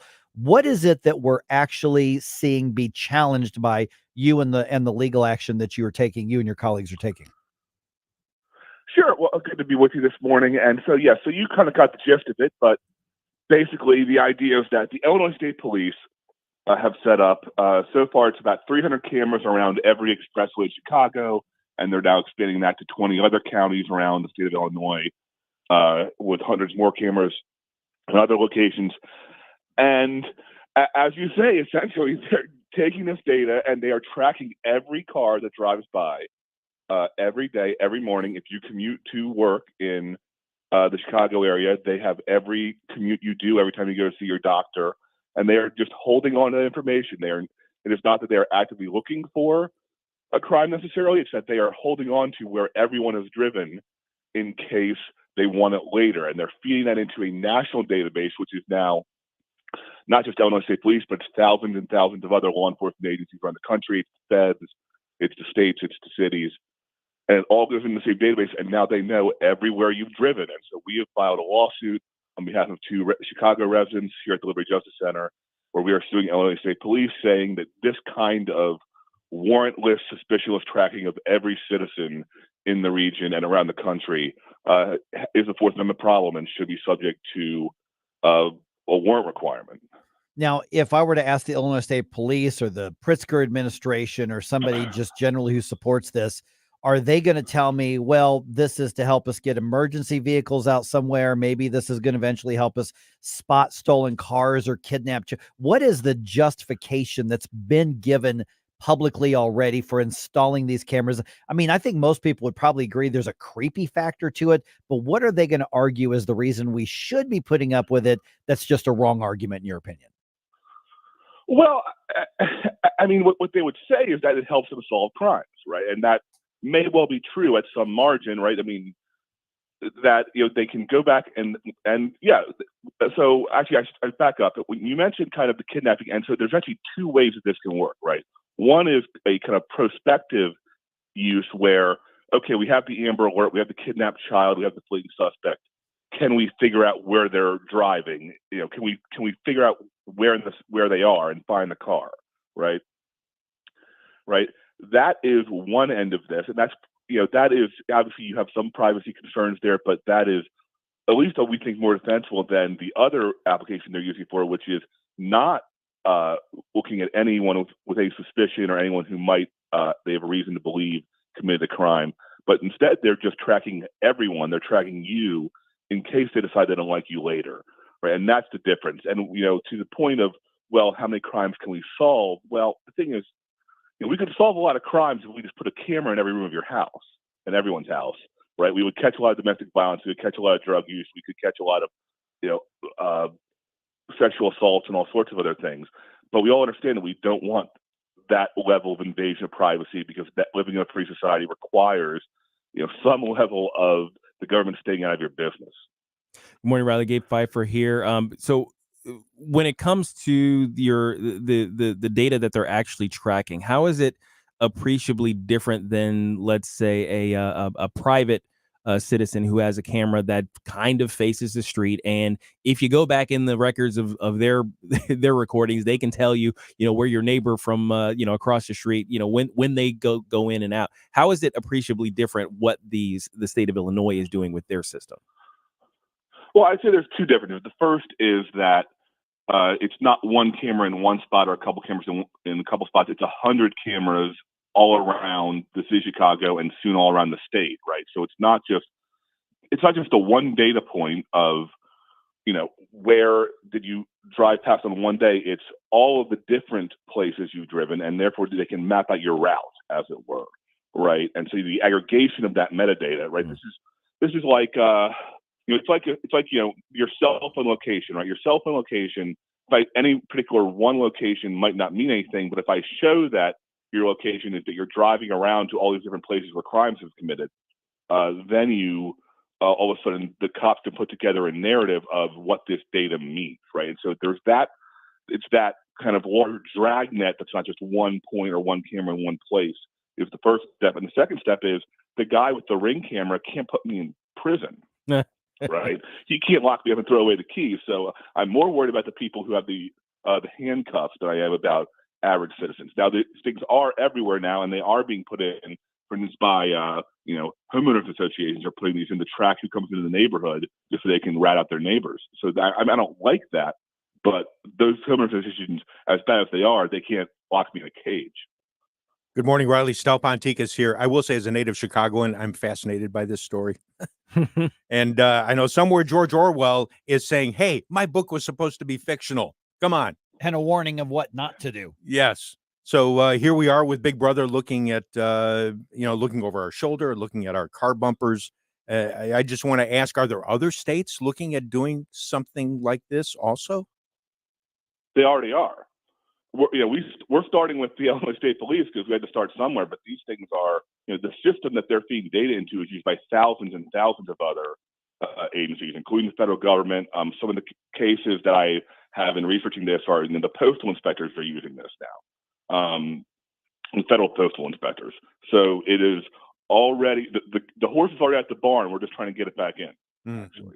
We are visiting with Reilly Stephens from the Liberty Justice Center. Okay, let me get into the legalese aspect of this just a little bit. And I'm not even going to pretend to be a lawyer, but I've had a lot of lawyers and a lot of media pundits who are usually people just smart enough to show how dumb we are on things like this. But they have said things like, well, if you're out in public, you have no reasonable expectation of privacy. Therefore, anybody can take a picture or a video and look at your license plate. This is part of the license plate reader controversies that local law enforcement have had around the country. They say if you're out in public, well, it may be creepy, but it's legal, and because you don't have that expectation of privacy. How does that concept either play into this or separate from it? Correct. And so that was what the Supreme Court said for the entire 20th century, and the first bit of the 21st was, look, you're out in public, you have decided to be out in public, and people can see you, and so you have revealed yourself and your actions to the world, and you don't have a right of, you don't have any interest in privacy in that. Now, the thing is, the Supreme Court changed its mind about that, or it's starting to in the past decade or so, where they've started to look at first in a case called Jones, in a case called Carpenter, also a case called Reilly, no relation, where they've said that no, cell phones are different, right? Modern technology is different because in the old days, yes, if you were in public, you could be tracked, but they had to put a body on you. They had to put cops in a car to tail you, and there was a resource constraint on how many people they could do that to. So they actually had to focus on actual criminals, or at least people they actually had reason to suspect.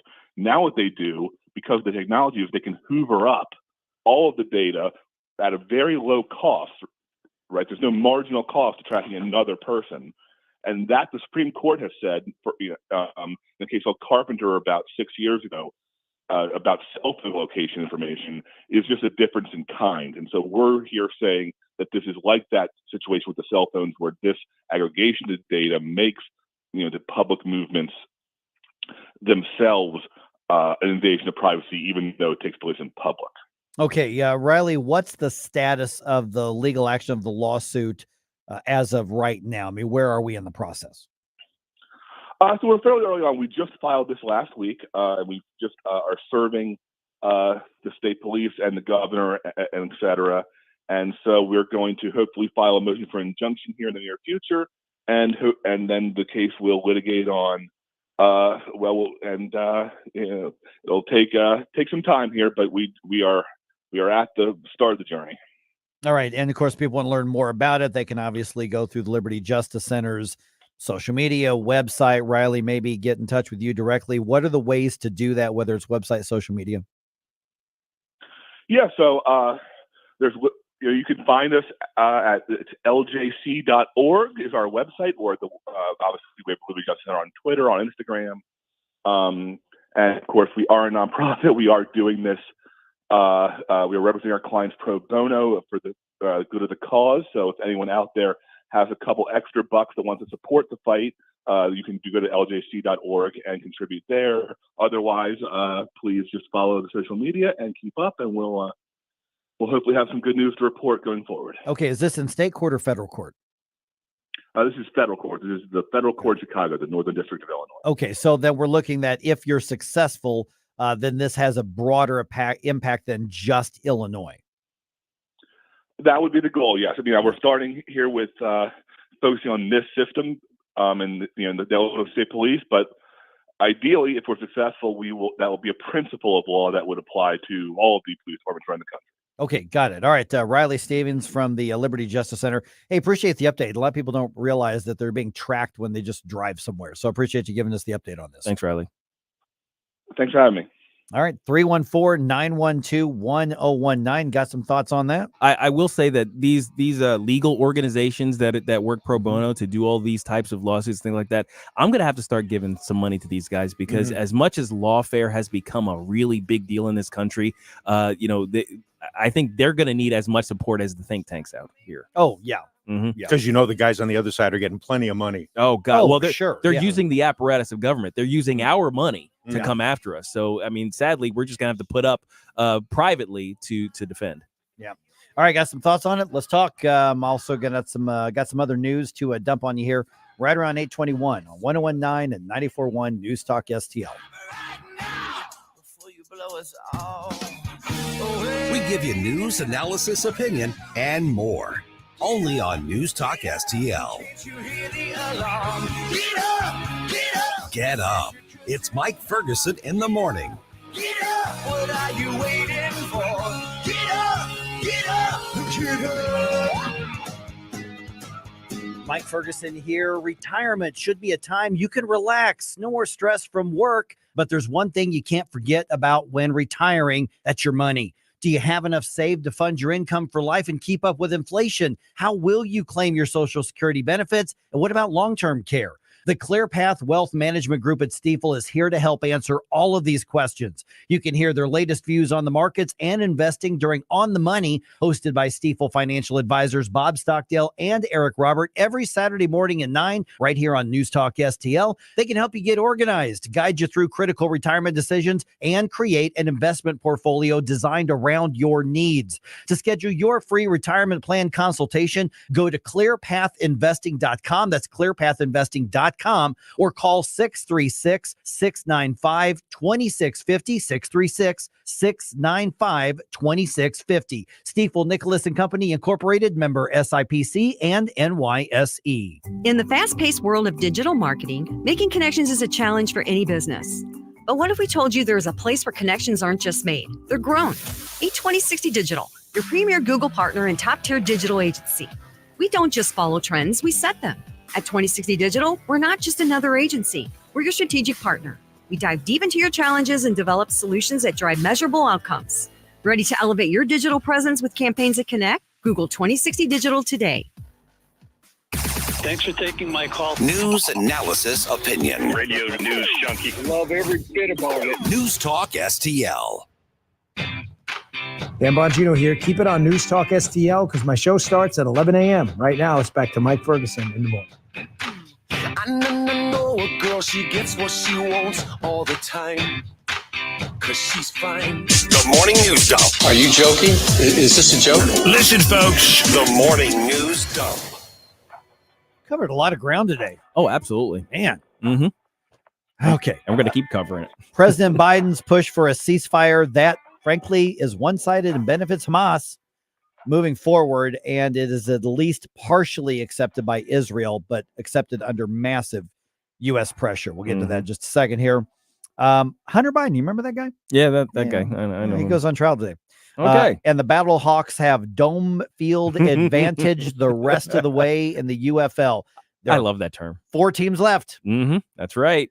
So we've got 2 games, right? We've got this one coming up on Sunday, and then one more. Let's put it this way: there are 3 games left in the UFL season. 3. Mm-hmm. The 2 conference championships and the championship, which is on June 16th. Mm-hmm. 2 of those 3 games are in St. Louis at the Dome. Yes. Yeah.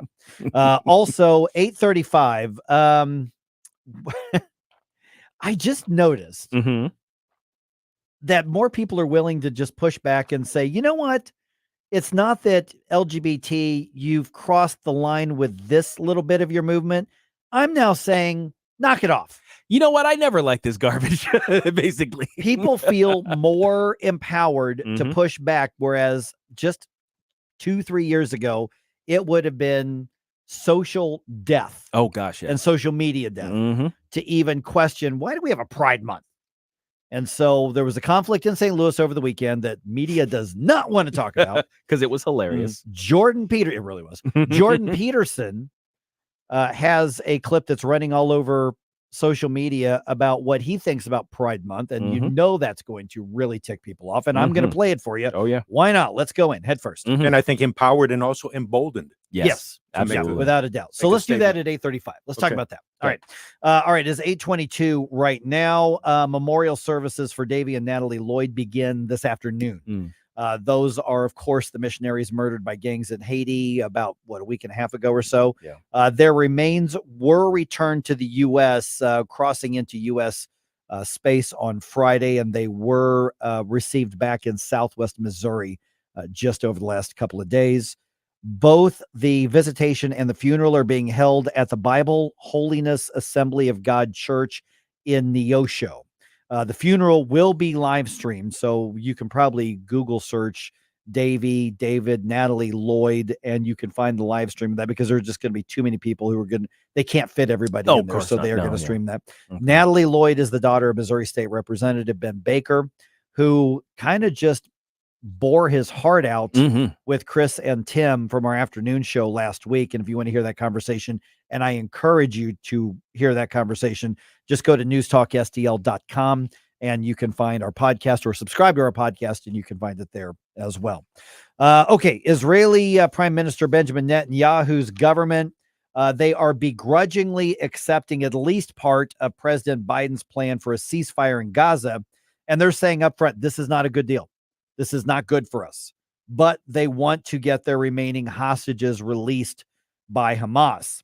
And this comes, of course, as Israeli forces continue to operate in Rafah, and the goal there, find and destroy the remaining Hamas militants.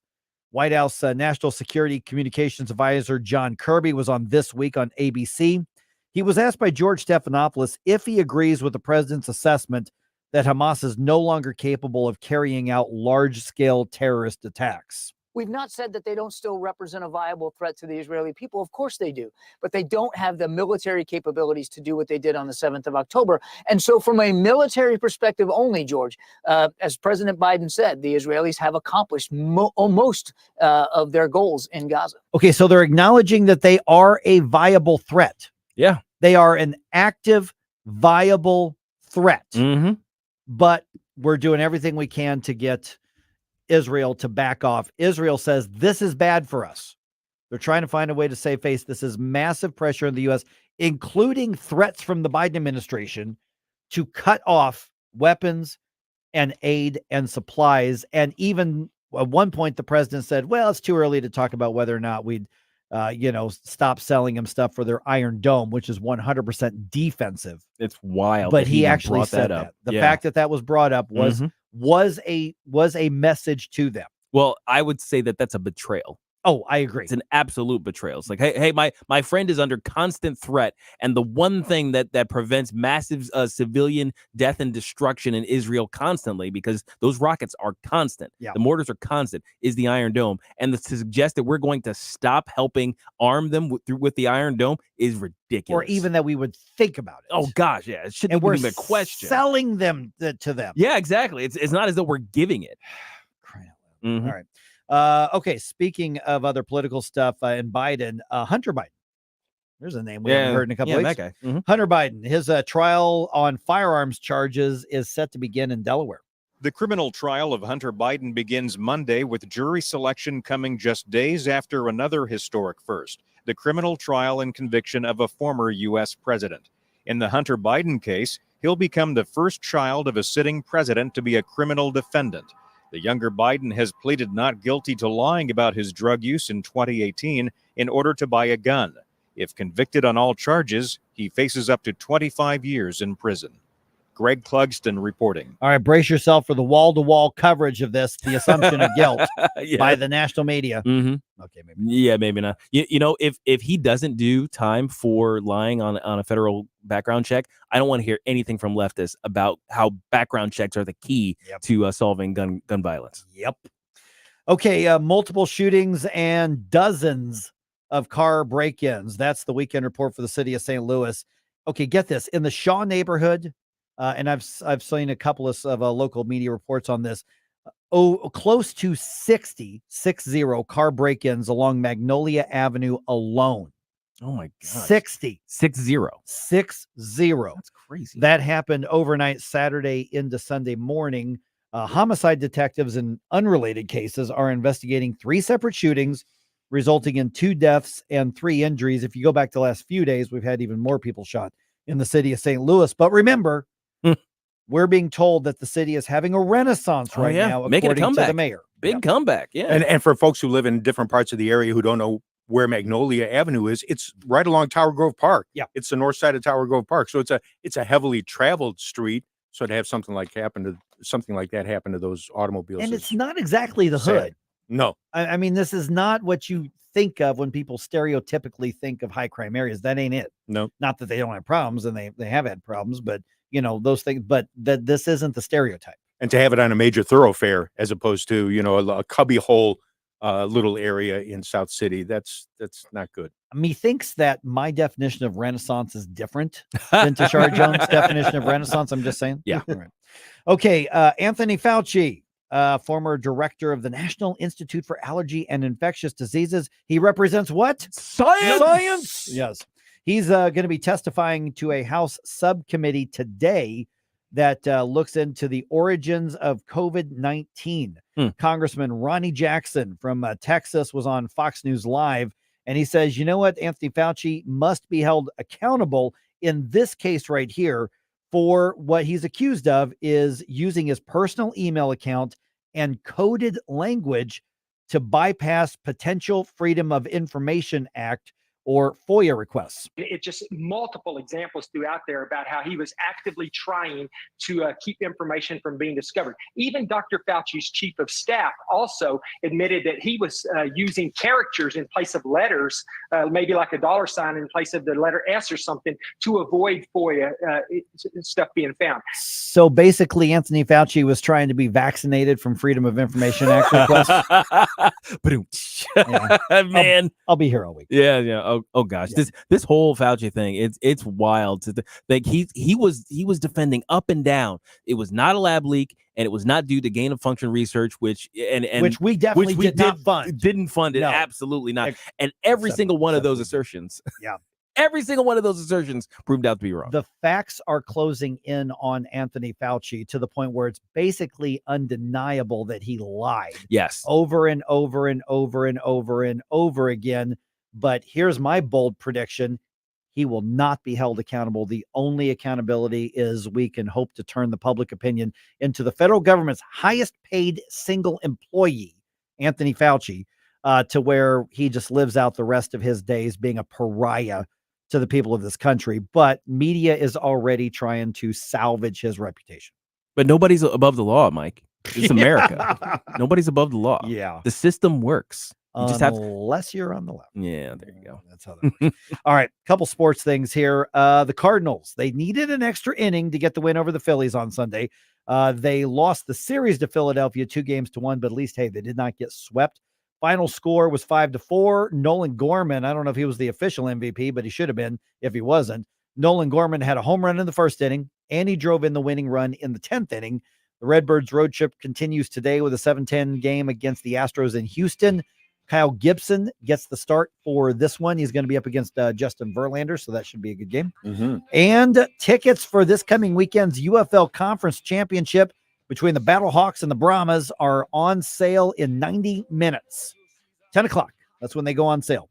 XFL Conference title game is Sunday evening at the Dome. It will be a rematch of Saturday's game between those two same teams.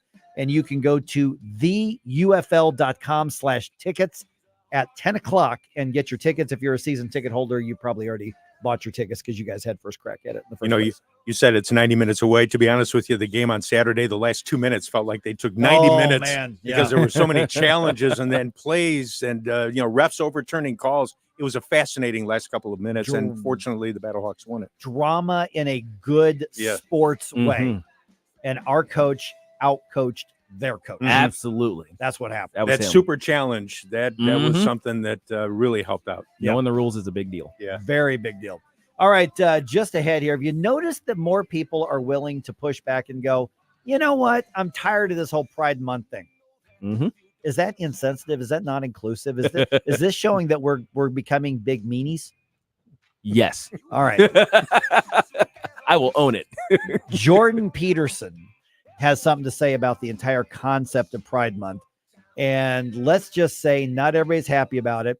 And it would be really controversial. And if I play it on this show, guys, if I played that clip on this show, there would be people in St. Louis mad at me for repeating and allowing him to have his say on that. Yeah, like the Riverfront Times would make it. Oh, wait. No, they're not. They can't. Sorry. I mean, people would really be offended if I played this clip from Jordan Peterson.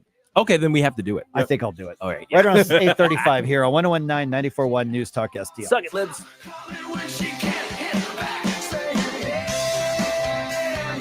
Like and subscribe to us on Rumble. News Talk STL. Get up, St. Louis. It's Mike Ferguson in the morning. From the Michaels Flooring Outlet Weather Center. I'm meteorologist Leah Hill with your first alert forecast. Today is a first alert weather day. Most of us are going to experience dry conditions with partly to mostly sunny skies, but then in the afternoon, watch for what we call pulse thunderstorms. They bubble up quickly, and those storms could produce wind as great as 60 miles per hour, some hail as large as quarters, and even a burst of heavy rainfall, enough to cause localized flooding. So that's why we have the alert day. Temperatures today near 90 degrees. That's your first alert forecast. I'm meteorologist Leah Hill. Fox News commentary. It's officially Pride Month, which means the majority of companies, organizations, and sports teams will be forced into celebrating the sexual preferences of the minority. I'm Tommy Laren. More next.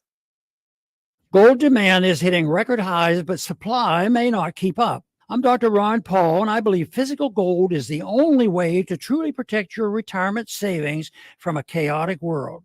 To learn how to diversify your IRA or 401k into physical precious metals, text the word SHELTER to 989898 for a free info kit on gold IRAs from Birch Gold Group. That's SHELTER to 989898. Message and data rates may apply. Memorial Day, Veterans Day, Independence Day. All of those significant celebrations get but a single day. But the celebration of the sexual preferences of the minority, for some reason, gets an entire month. Yeah, as soon as the clock struck midnight last Friday night, seemingly every major company, corporation, and sports team slapped the rainbow on their respective logos and committed to glorifying the LGBTQ lifestyle. And why? Do what you want, love who you want, but why must the whole country be forced to celebrate it? Pride is a personal feeling, but it has snowballed into force-fed validation that everyone must co-sign or else be labeled a bad name. But as for me, my pride flag is the American flag, and I will be proud of this country for this month and every month thereafter. I'm Tommy Laren, and you can watch my show, Tommy Laren is Fearless, at Outkick.com. Report cards are a good way to show how well your kids are doing in class and where they might need improvement. We at the Show Me Institute believe schools should get grades too, so parents can see how their child's school compares to others. That's why we came up with the Missouri School Rankings Project. Click on the website moschoolrankings.org and it's all there. Rankings and letter grades for all the schools in Missouri. The rankings are based on categories such as student performance in English language arts and math, ACT scores, and graduation rates. Then we take the rankings and come up with a grade point average, just like your child has. Each school and district has a grade, and the website is easy to use. And now we've added spending data for every district, so parents, taxpayers, and policymakers can see where the money is going. Don't you want to know how your child's school stacks up? Learn more at showmeinstitute.org. The Show Me Minute has been brought to you by Show Me Institute and Show Me Opportunity. Stand and Fight with Nick Schroer. Hey everyone, this is Nick Schroer from Stand and Fight. If you need tree removal, storm damage, repairs to trees, tree trimming, pruning, if your bushes are out of control, call River City Tree Service. Free quotes right now, 314-270-8071, 314-270-8071. Professional tree services performed by ISA certified arborists. Request your free quote at rivercitytreeservice.com. Whether at home or at work, you're mobile. So when you're mobile, stay mobile. Keep St. Louis's home for conservative talk with you wherever you go. Download the News Talk STL app in the App Store or at newstalkstl.com. Bill O'Reilly here. Check out the O'Reilly Update this afternoon at 3:45. Right now, it's back to Mike Ferguson in the morning on News Talk STL. I'm sensing a shift, just kind of a cultural, social shift right now. Yes, I am too. There's a pushback against the hard left on the whole Pride Month thing. I mean, and listen, you drive through the Grove, you're going to see the flags everywhere. Oh, that's gosh, yeah. That's the Grove. That's the neighborhood. You know? Okay. I'm not saying people are running up there and ripping those flags down or anything. But I'm saying is that things that would have gotten you canceled and even thrown off of social media permanently a year ago, 2 years ago, people are now feeling very, very safe and saying, you know what, get mad at me if you want, but I'm not on board this whole Pride Month thing. Not even just I'm tired of you indoctrinating and shaking your junk in front of children at a so-called family-friendly drag show. It's like, let's go back to the very basics. Do we need this whole Pride Month thing? Right.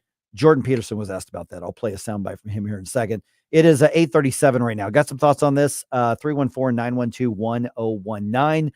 Join us on June 25th, our next News Talk STL event called Saving America 2024, the economy and the courts.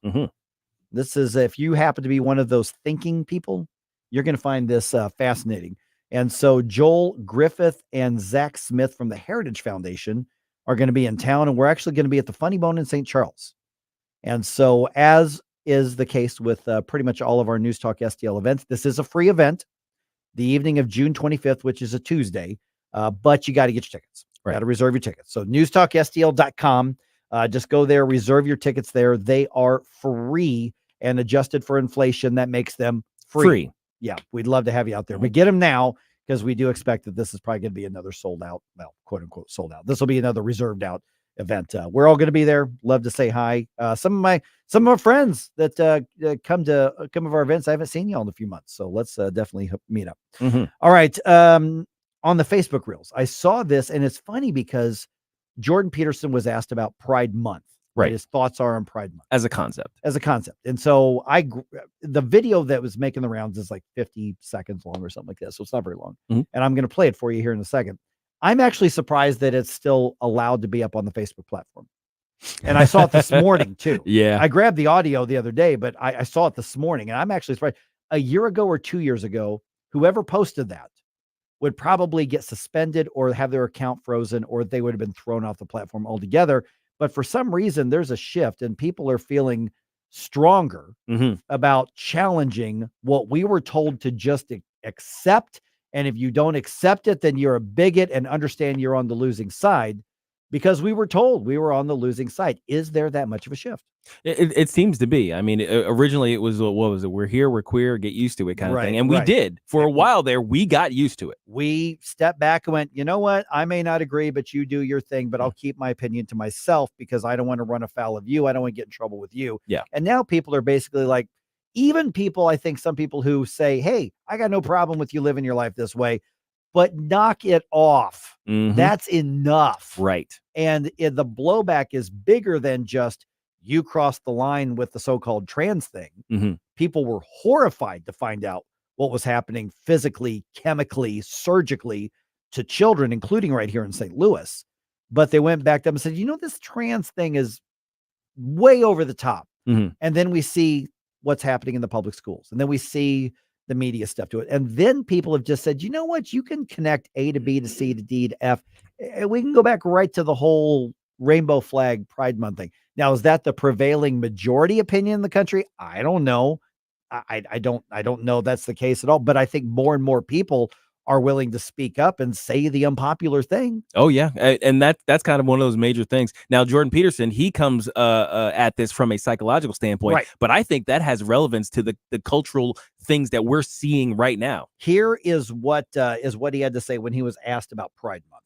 You know, we have Pride Month. Well, what are we celebrating? First of all, how about we don't celebrate pride? Pride's a cardinal sin. And you might say, well, they don't mean pride. They mean it's a group of oppressed people, and now they're just finding their identity, and they're getting some security in that identity. And so what they mean by pride is security in that identity. It's like the word's pride. That's the word that was chosen. And it's pride in relationship, as far as I can tell, to nothing but hedonistic self-gratification. It's like your identity is going to be your sexual desire. That's your identity, your sexual desire. So that means you've reduced your identity to the most immature and hedonistic part of you, the part that would exploit someone else for your own gratification, for example, the part that would exploit you for your own gratification.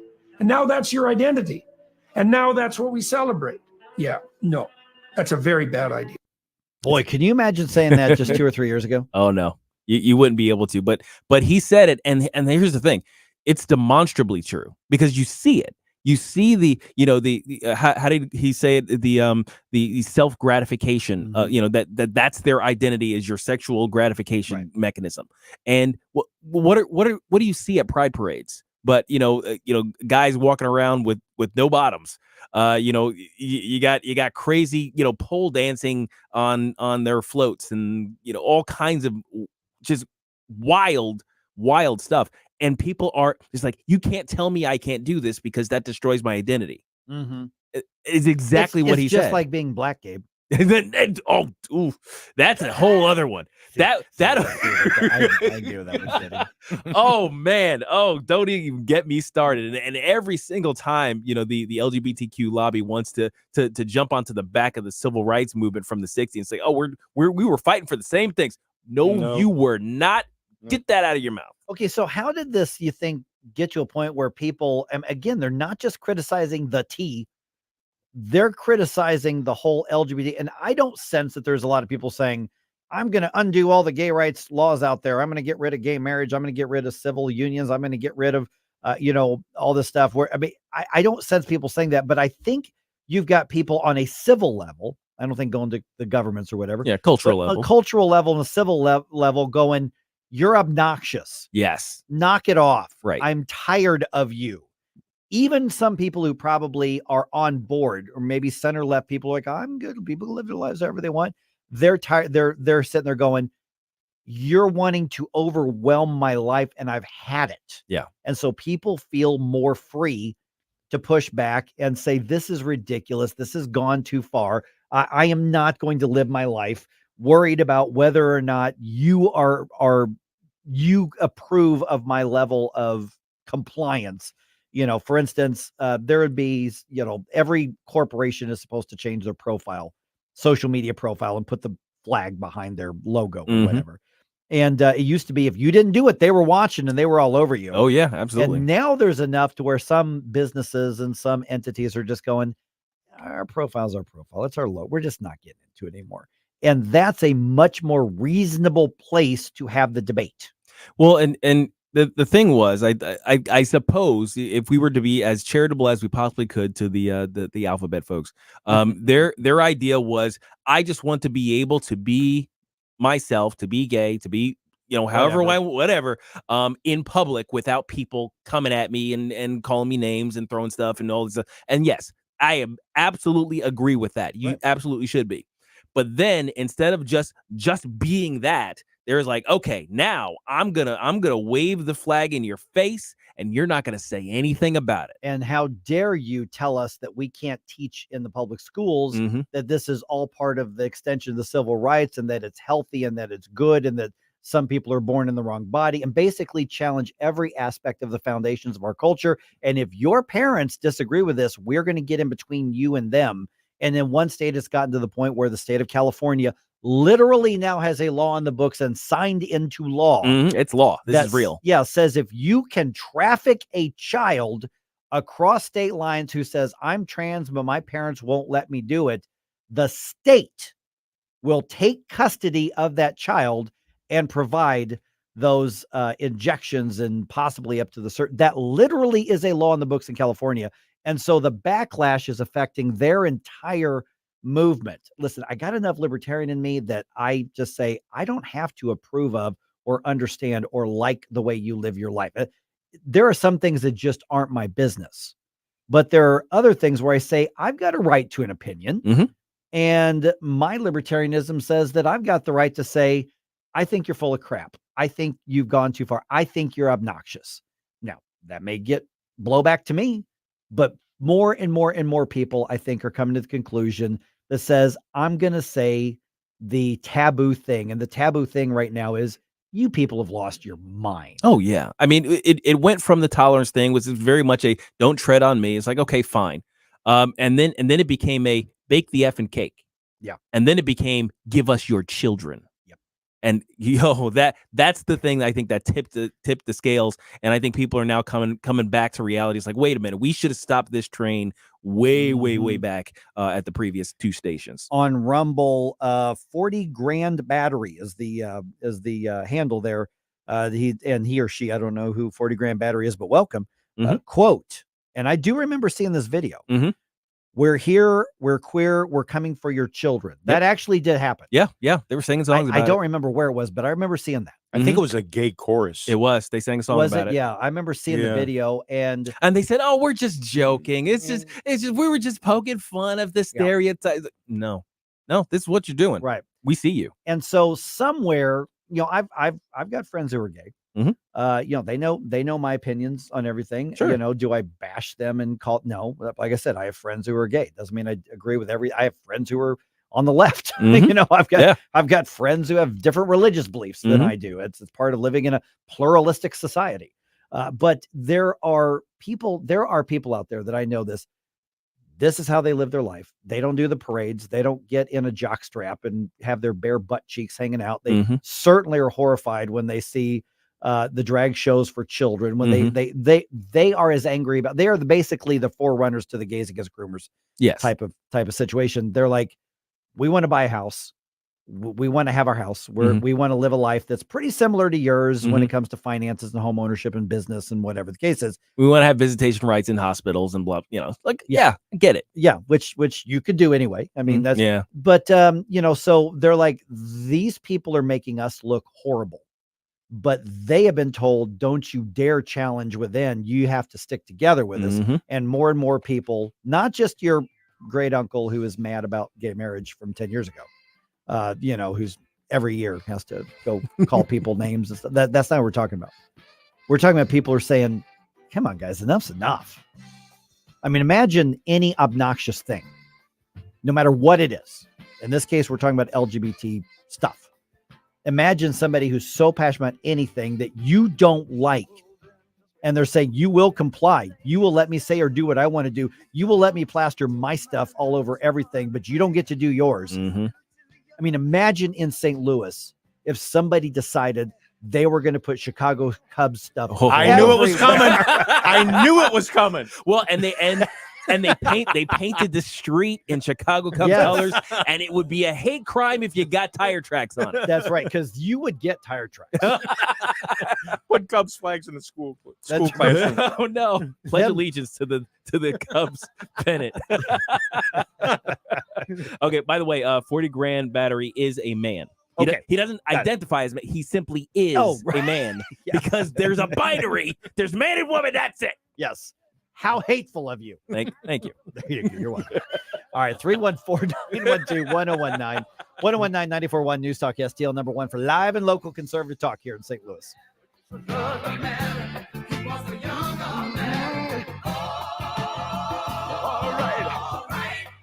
Like us on Facebook at News Talk STL. Mike Ferguson in the morning. Number 1 for live and local conservative talk. They always have great conversation. News, analysis, and opinion. Charlottesville was a little peanut, and the hate wasn't the kind of hate that you have here. There's an anti-Semitic surge here that has terrible consequences. We will continue to protest. The crime that they are accusing President Trump of is falsification of business records. There are 34 of them alleged. There is an insufficient amount of evidence. 1019 and 94.1. St. Louis is number 1 for conservative talk. News Talk STL. The headlines remind us daily the world is a dangerous place. The elites in charge say everything's fine. Stop noticing. But you know better. And your gut knows that time is short to prepare for a world that is 4 missed meals away from chaos. My Patriot Supply has helped over 3 million families become more self-reliant and is the company Americans trust to prepare. Go to mypatriotsupply.com and secure their best-selling 3-month emergency food kits. Each contain delicious breakfasts, lunches, and dinners, averaging over 2,000 calories per day. Secure at least 1 food kit for each family member. For a limited time, save $200, plus get free shipping on all their Ready Hour 3-month emergency food kits. You're not ready if it's not Ready Hour Foods. My Patriot Supply also has solar power generators, water filtration units, biomass stoves, heirloom seeds, and critical survival gear. Shop mypatriotsupply.com today.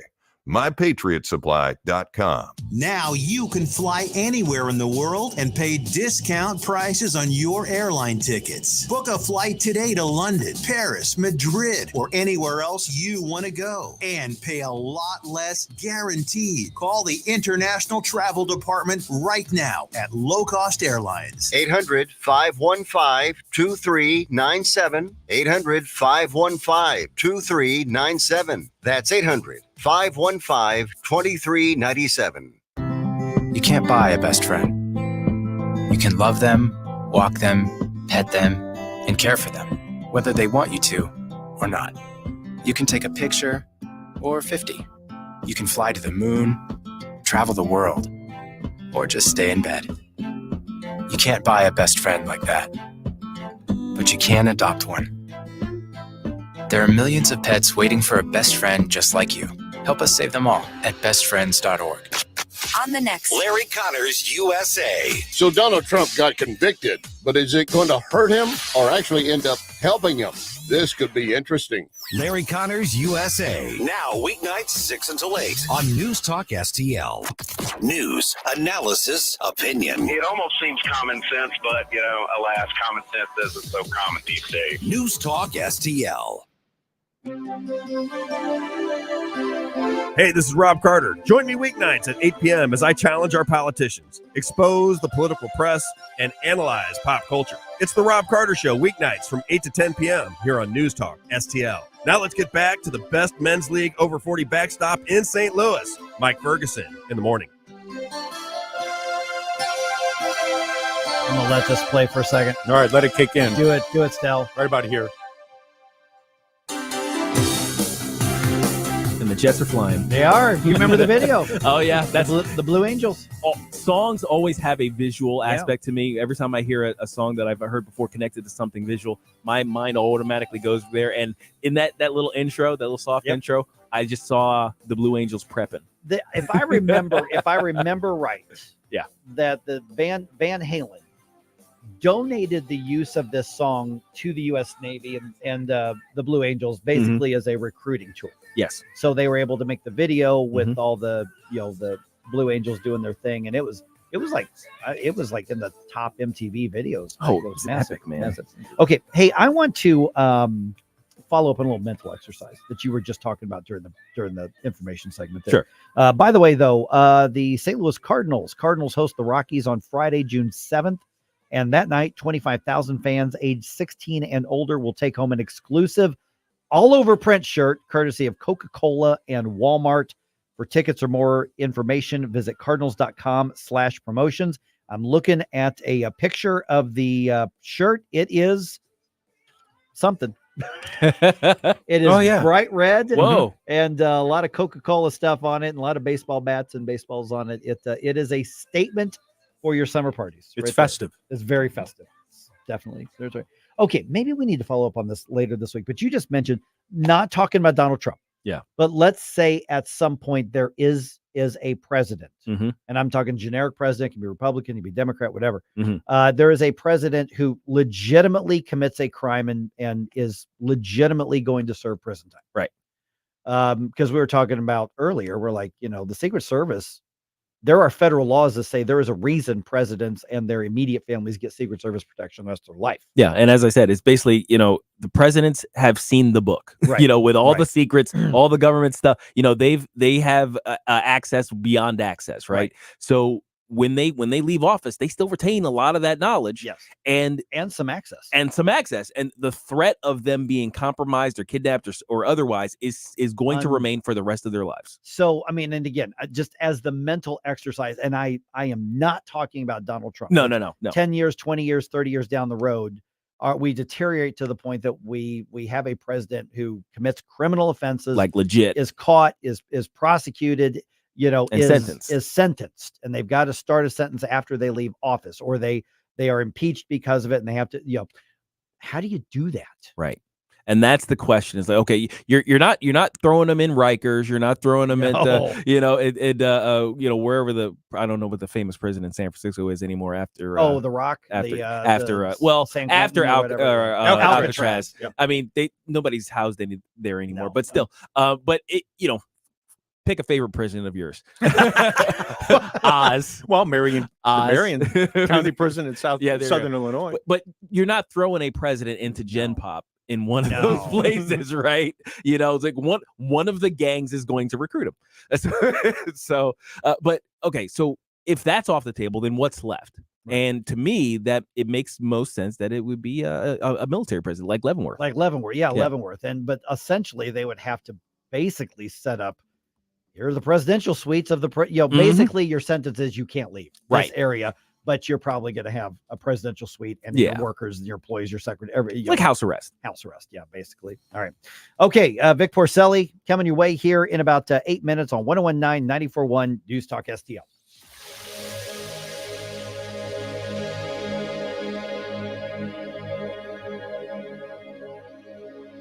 Number one for live and local Conservative talk. They always have great conversations. news, analysis, and opinion. Charlottesville was a little beat up, and the hate wasn't the kind of hate that you have here. There's an anti-Semitic surge here that has terrible consequences. We will continue to protest. The crime that they are accusing President Trump of is falsification of business records. There are 34 of them alleged. There is an insufficient amount of evidence. 101.9 and 94.1. St. Louis is number one for conservative talk. News Talk STL. To all our incredible supporters, we at the David Dorn Foundation say thank you. Your 5-star online reviews that you recently posted are beacons of encouragement on our mission to assist first responders. And a shout out to Steve Katraba, who reviewed us with these powerful words. The Dorn Foundation continues to fill a need in the public safety community and thereby to the public. Steve, your words are more than a review. They show the impact we're making for first responders. To read more strong reviews, Google the Dorn Foundation now. Jewels on Hampton and St. Louis Hills is paying some of the highest prices on gold, silver, diamonds, semi-precious colored stones, coins, flatware, and fine watches on site. Jewels on Hampton is a premier jeweler featuring Alvanza's jewel art designs with an exquisite selection of diamonds, semi-precious stone jewelry, and vintage watches. Their expert design team can restyle your jewelry to today's contemporary style. They also do jewelry and watch repair. Need extra cash? Jewels on Hampton is paying some of the highest prices on gold, silver, diamonds, semi-precious colored stones, coins, flatware, and fine watches. Bring in your collectibles and clocks and sports memorabilia and figurines too. Jewels on Hampton, 4506 Hampton, just 3 blocks south of Chippewa, and jewelsonhampton.com. Call them at 314-752-5000, 314-752-5000, and jewelsonhampton.com. Jewels on Hampton. KLGY HD3 Clayton, K270BW Bellefonte, KNBS Bowling Green. This is News Talk STL at 101.9, 94.1, and always streaming at newstalkstl.com. News this hour from townhall.com. I'm Rich Thomason. Firefighters reporting significant progress on a wildfire. It has scorched 22 square miles in the San Francisco Bay area. California officials say the Corral Fire, burning near Lawrence Livermore National Laboratory east of San Francisco, is a little over 14,000 acres and 50% contained. The fire erupted Saturday in the grassy hills west of Tracy and destroyed one house. Thousands of people in the area were evacuated. Cal Fire says weather conditions became more favorable, allowing crews to make progress on control lines. Evacuation orders have been downgraded to evacuation warnings, with residents advised to remain vigilant. A Lawrence Livermore Lab spokesman said the wildfire presented no threat to lab facilities and had moved away from the site. I'm Jennifer King. House Republicans expected to come down hard on Dr. Anthony Fauci, the former head of the National Institute of Allergy and Infectious Diseases, testifying today on Capitol Hill. Fauci goes before the House Select Subcommittee on the coronavirus pandemic. Lawmakers are set to grill him on allegations of a range of misconduct under his watch during the pandemic. Will be Fauci's first congressional testimony in almost 2 years. Jury selection beginning today in Hunter Biden's trial on firearms charges in Delaware. In this case, Hunter Biden becomes the first child of a sitting U.S. president to be a criminal defendant. He has pleaded not guilty to lying about his drug use in 2018 in order to buy a gun. If convicted on all charges, he faces up to 25 years in prison. White House correspondent Greg Clugston. History has been made in Mexico's presidential election. The country will have its first female president following an election that was also notable for all of the violence surrounding the balloting. Watching Wall Street, the Dow is down 27 points, while the Nasdaq is 129 points higher. More on these stories at townhall.com. Government debt is now exploding by an unprecedented $1 trillion every 90 days. Think of that. It's a clear sign that our nation's finances are spinning out of control, and it's putting the savings of every one of you at risk. Hello, I'm Lance Wallnow, a news analyst and best-selling author and an evangelical leader. I'm deeply concerned about the impact this runaway debt is going to have on Christians like you who have worked hard to build your own nest egg for your family. To protect your financial future in these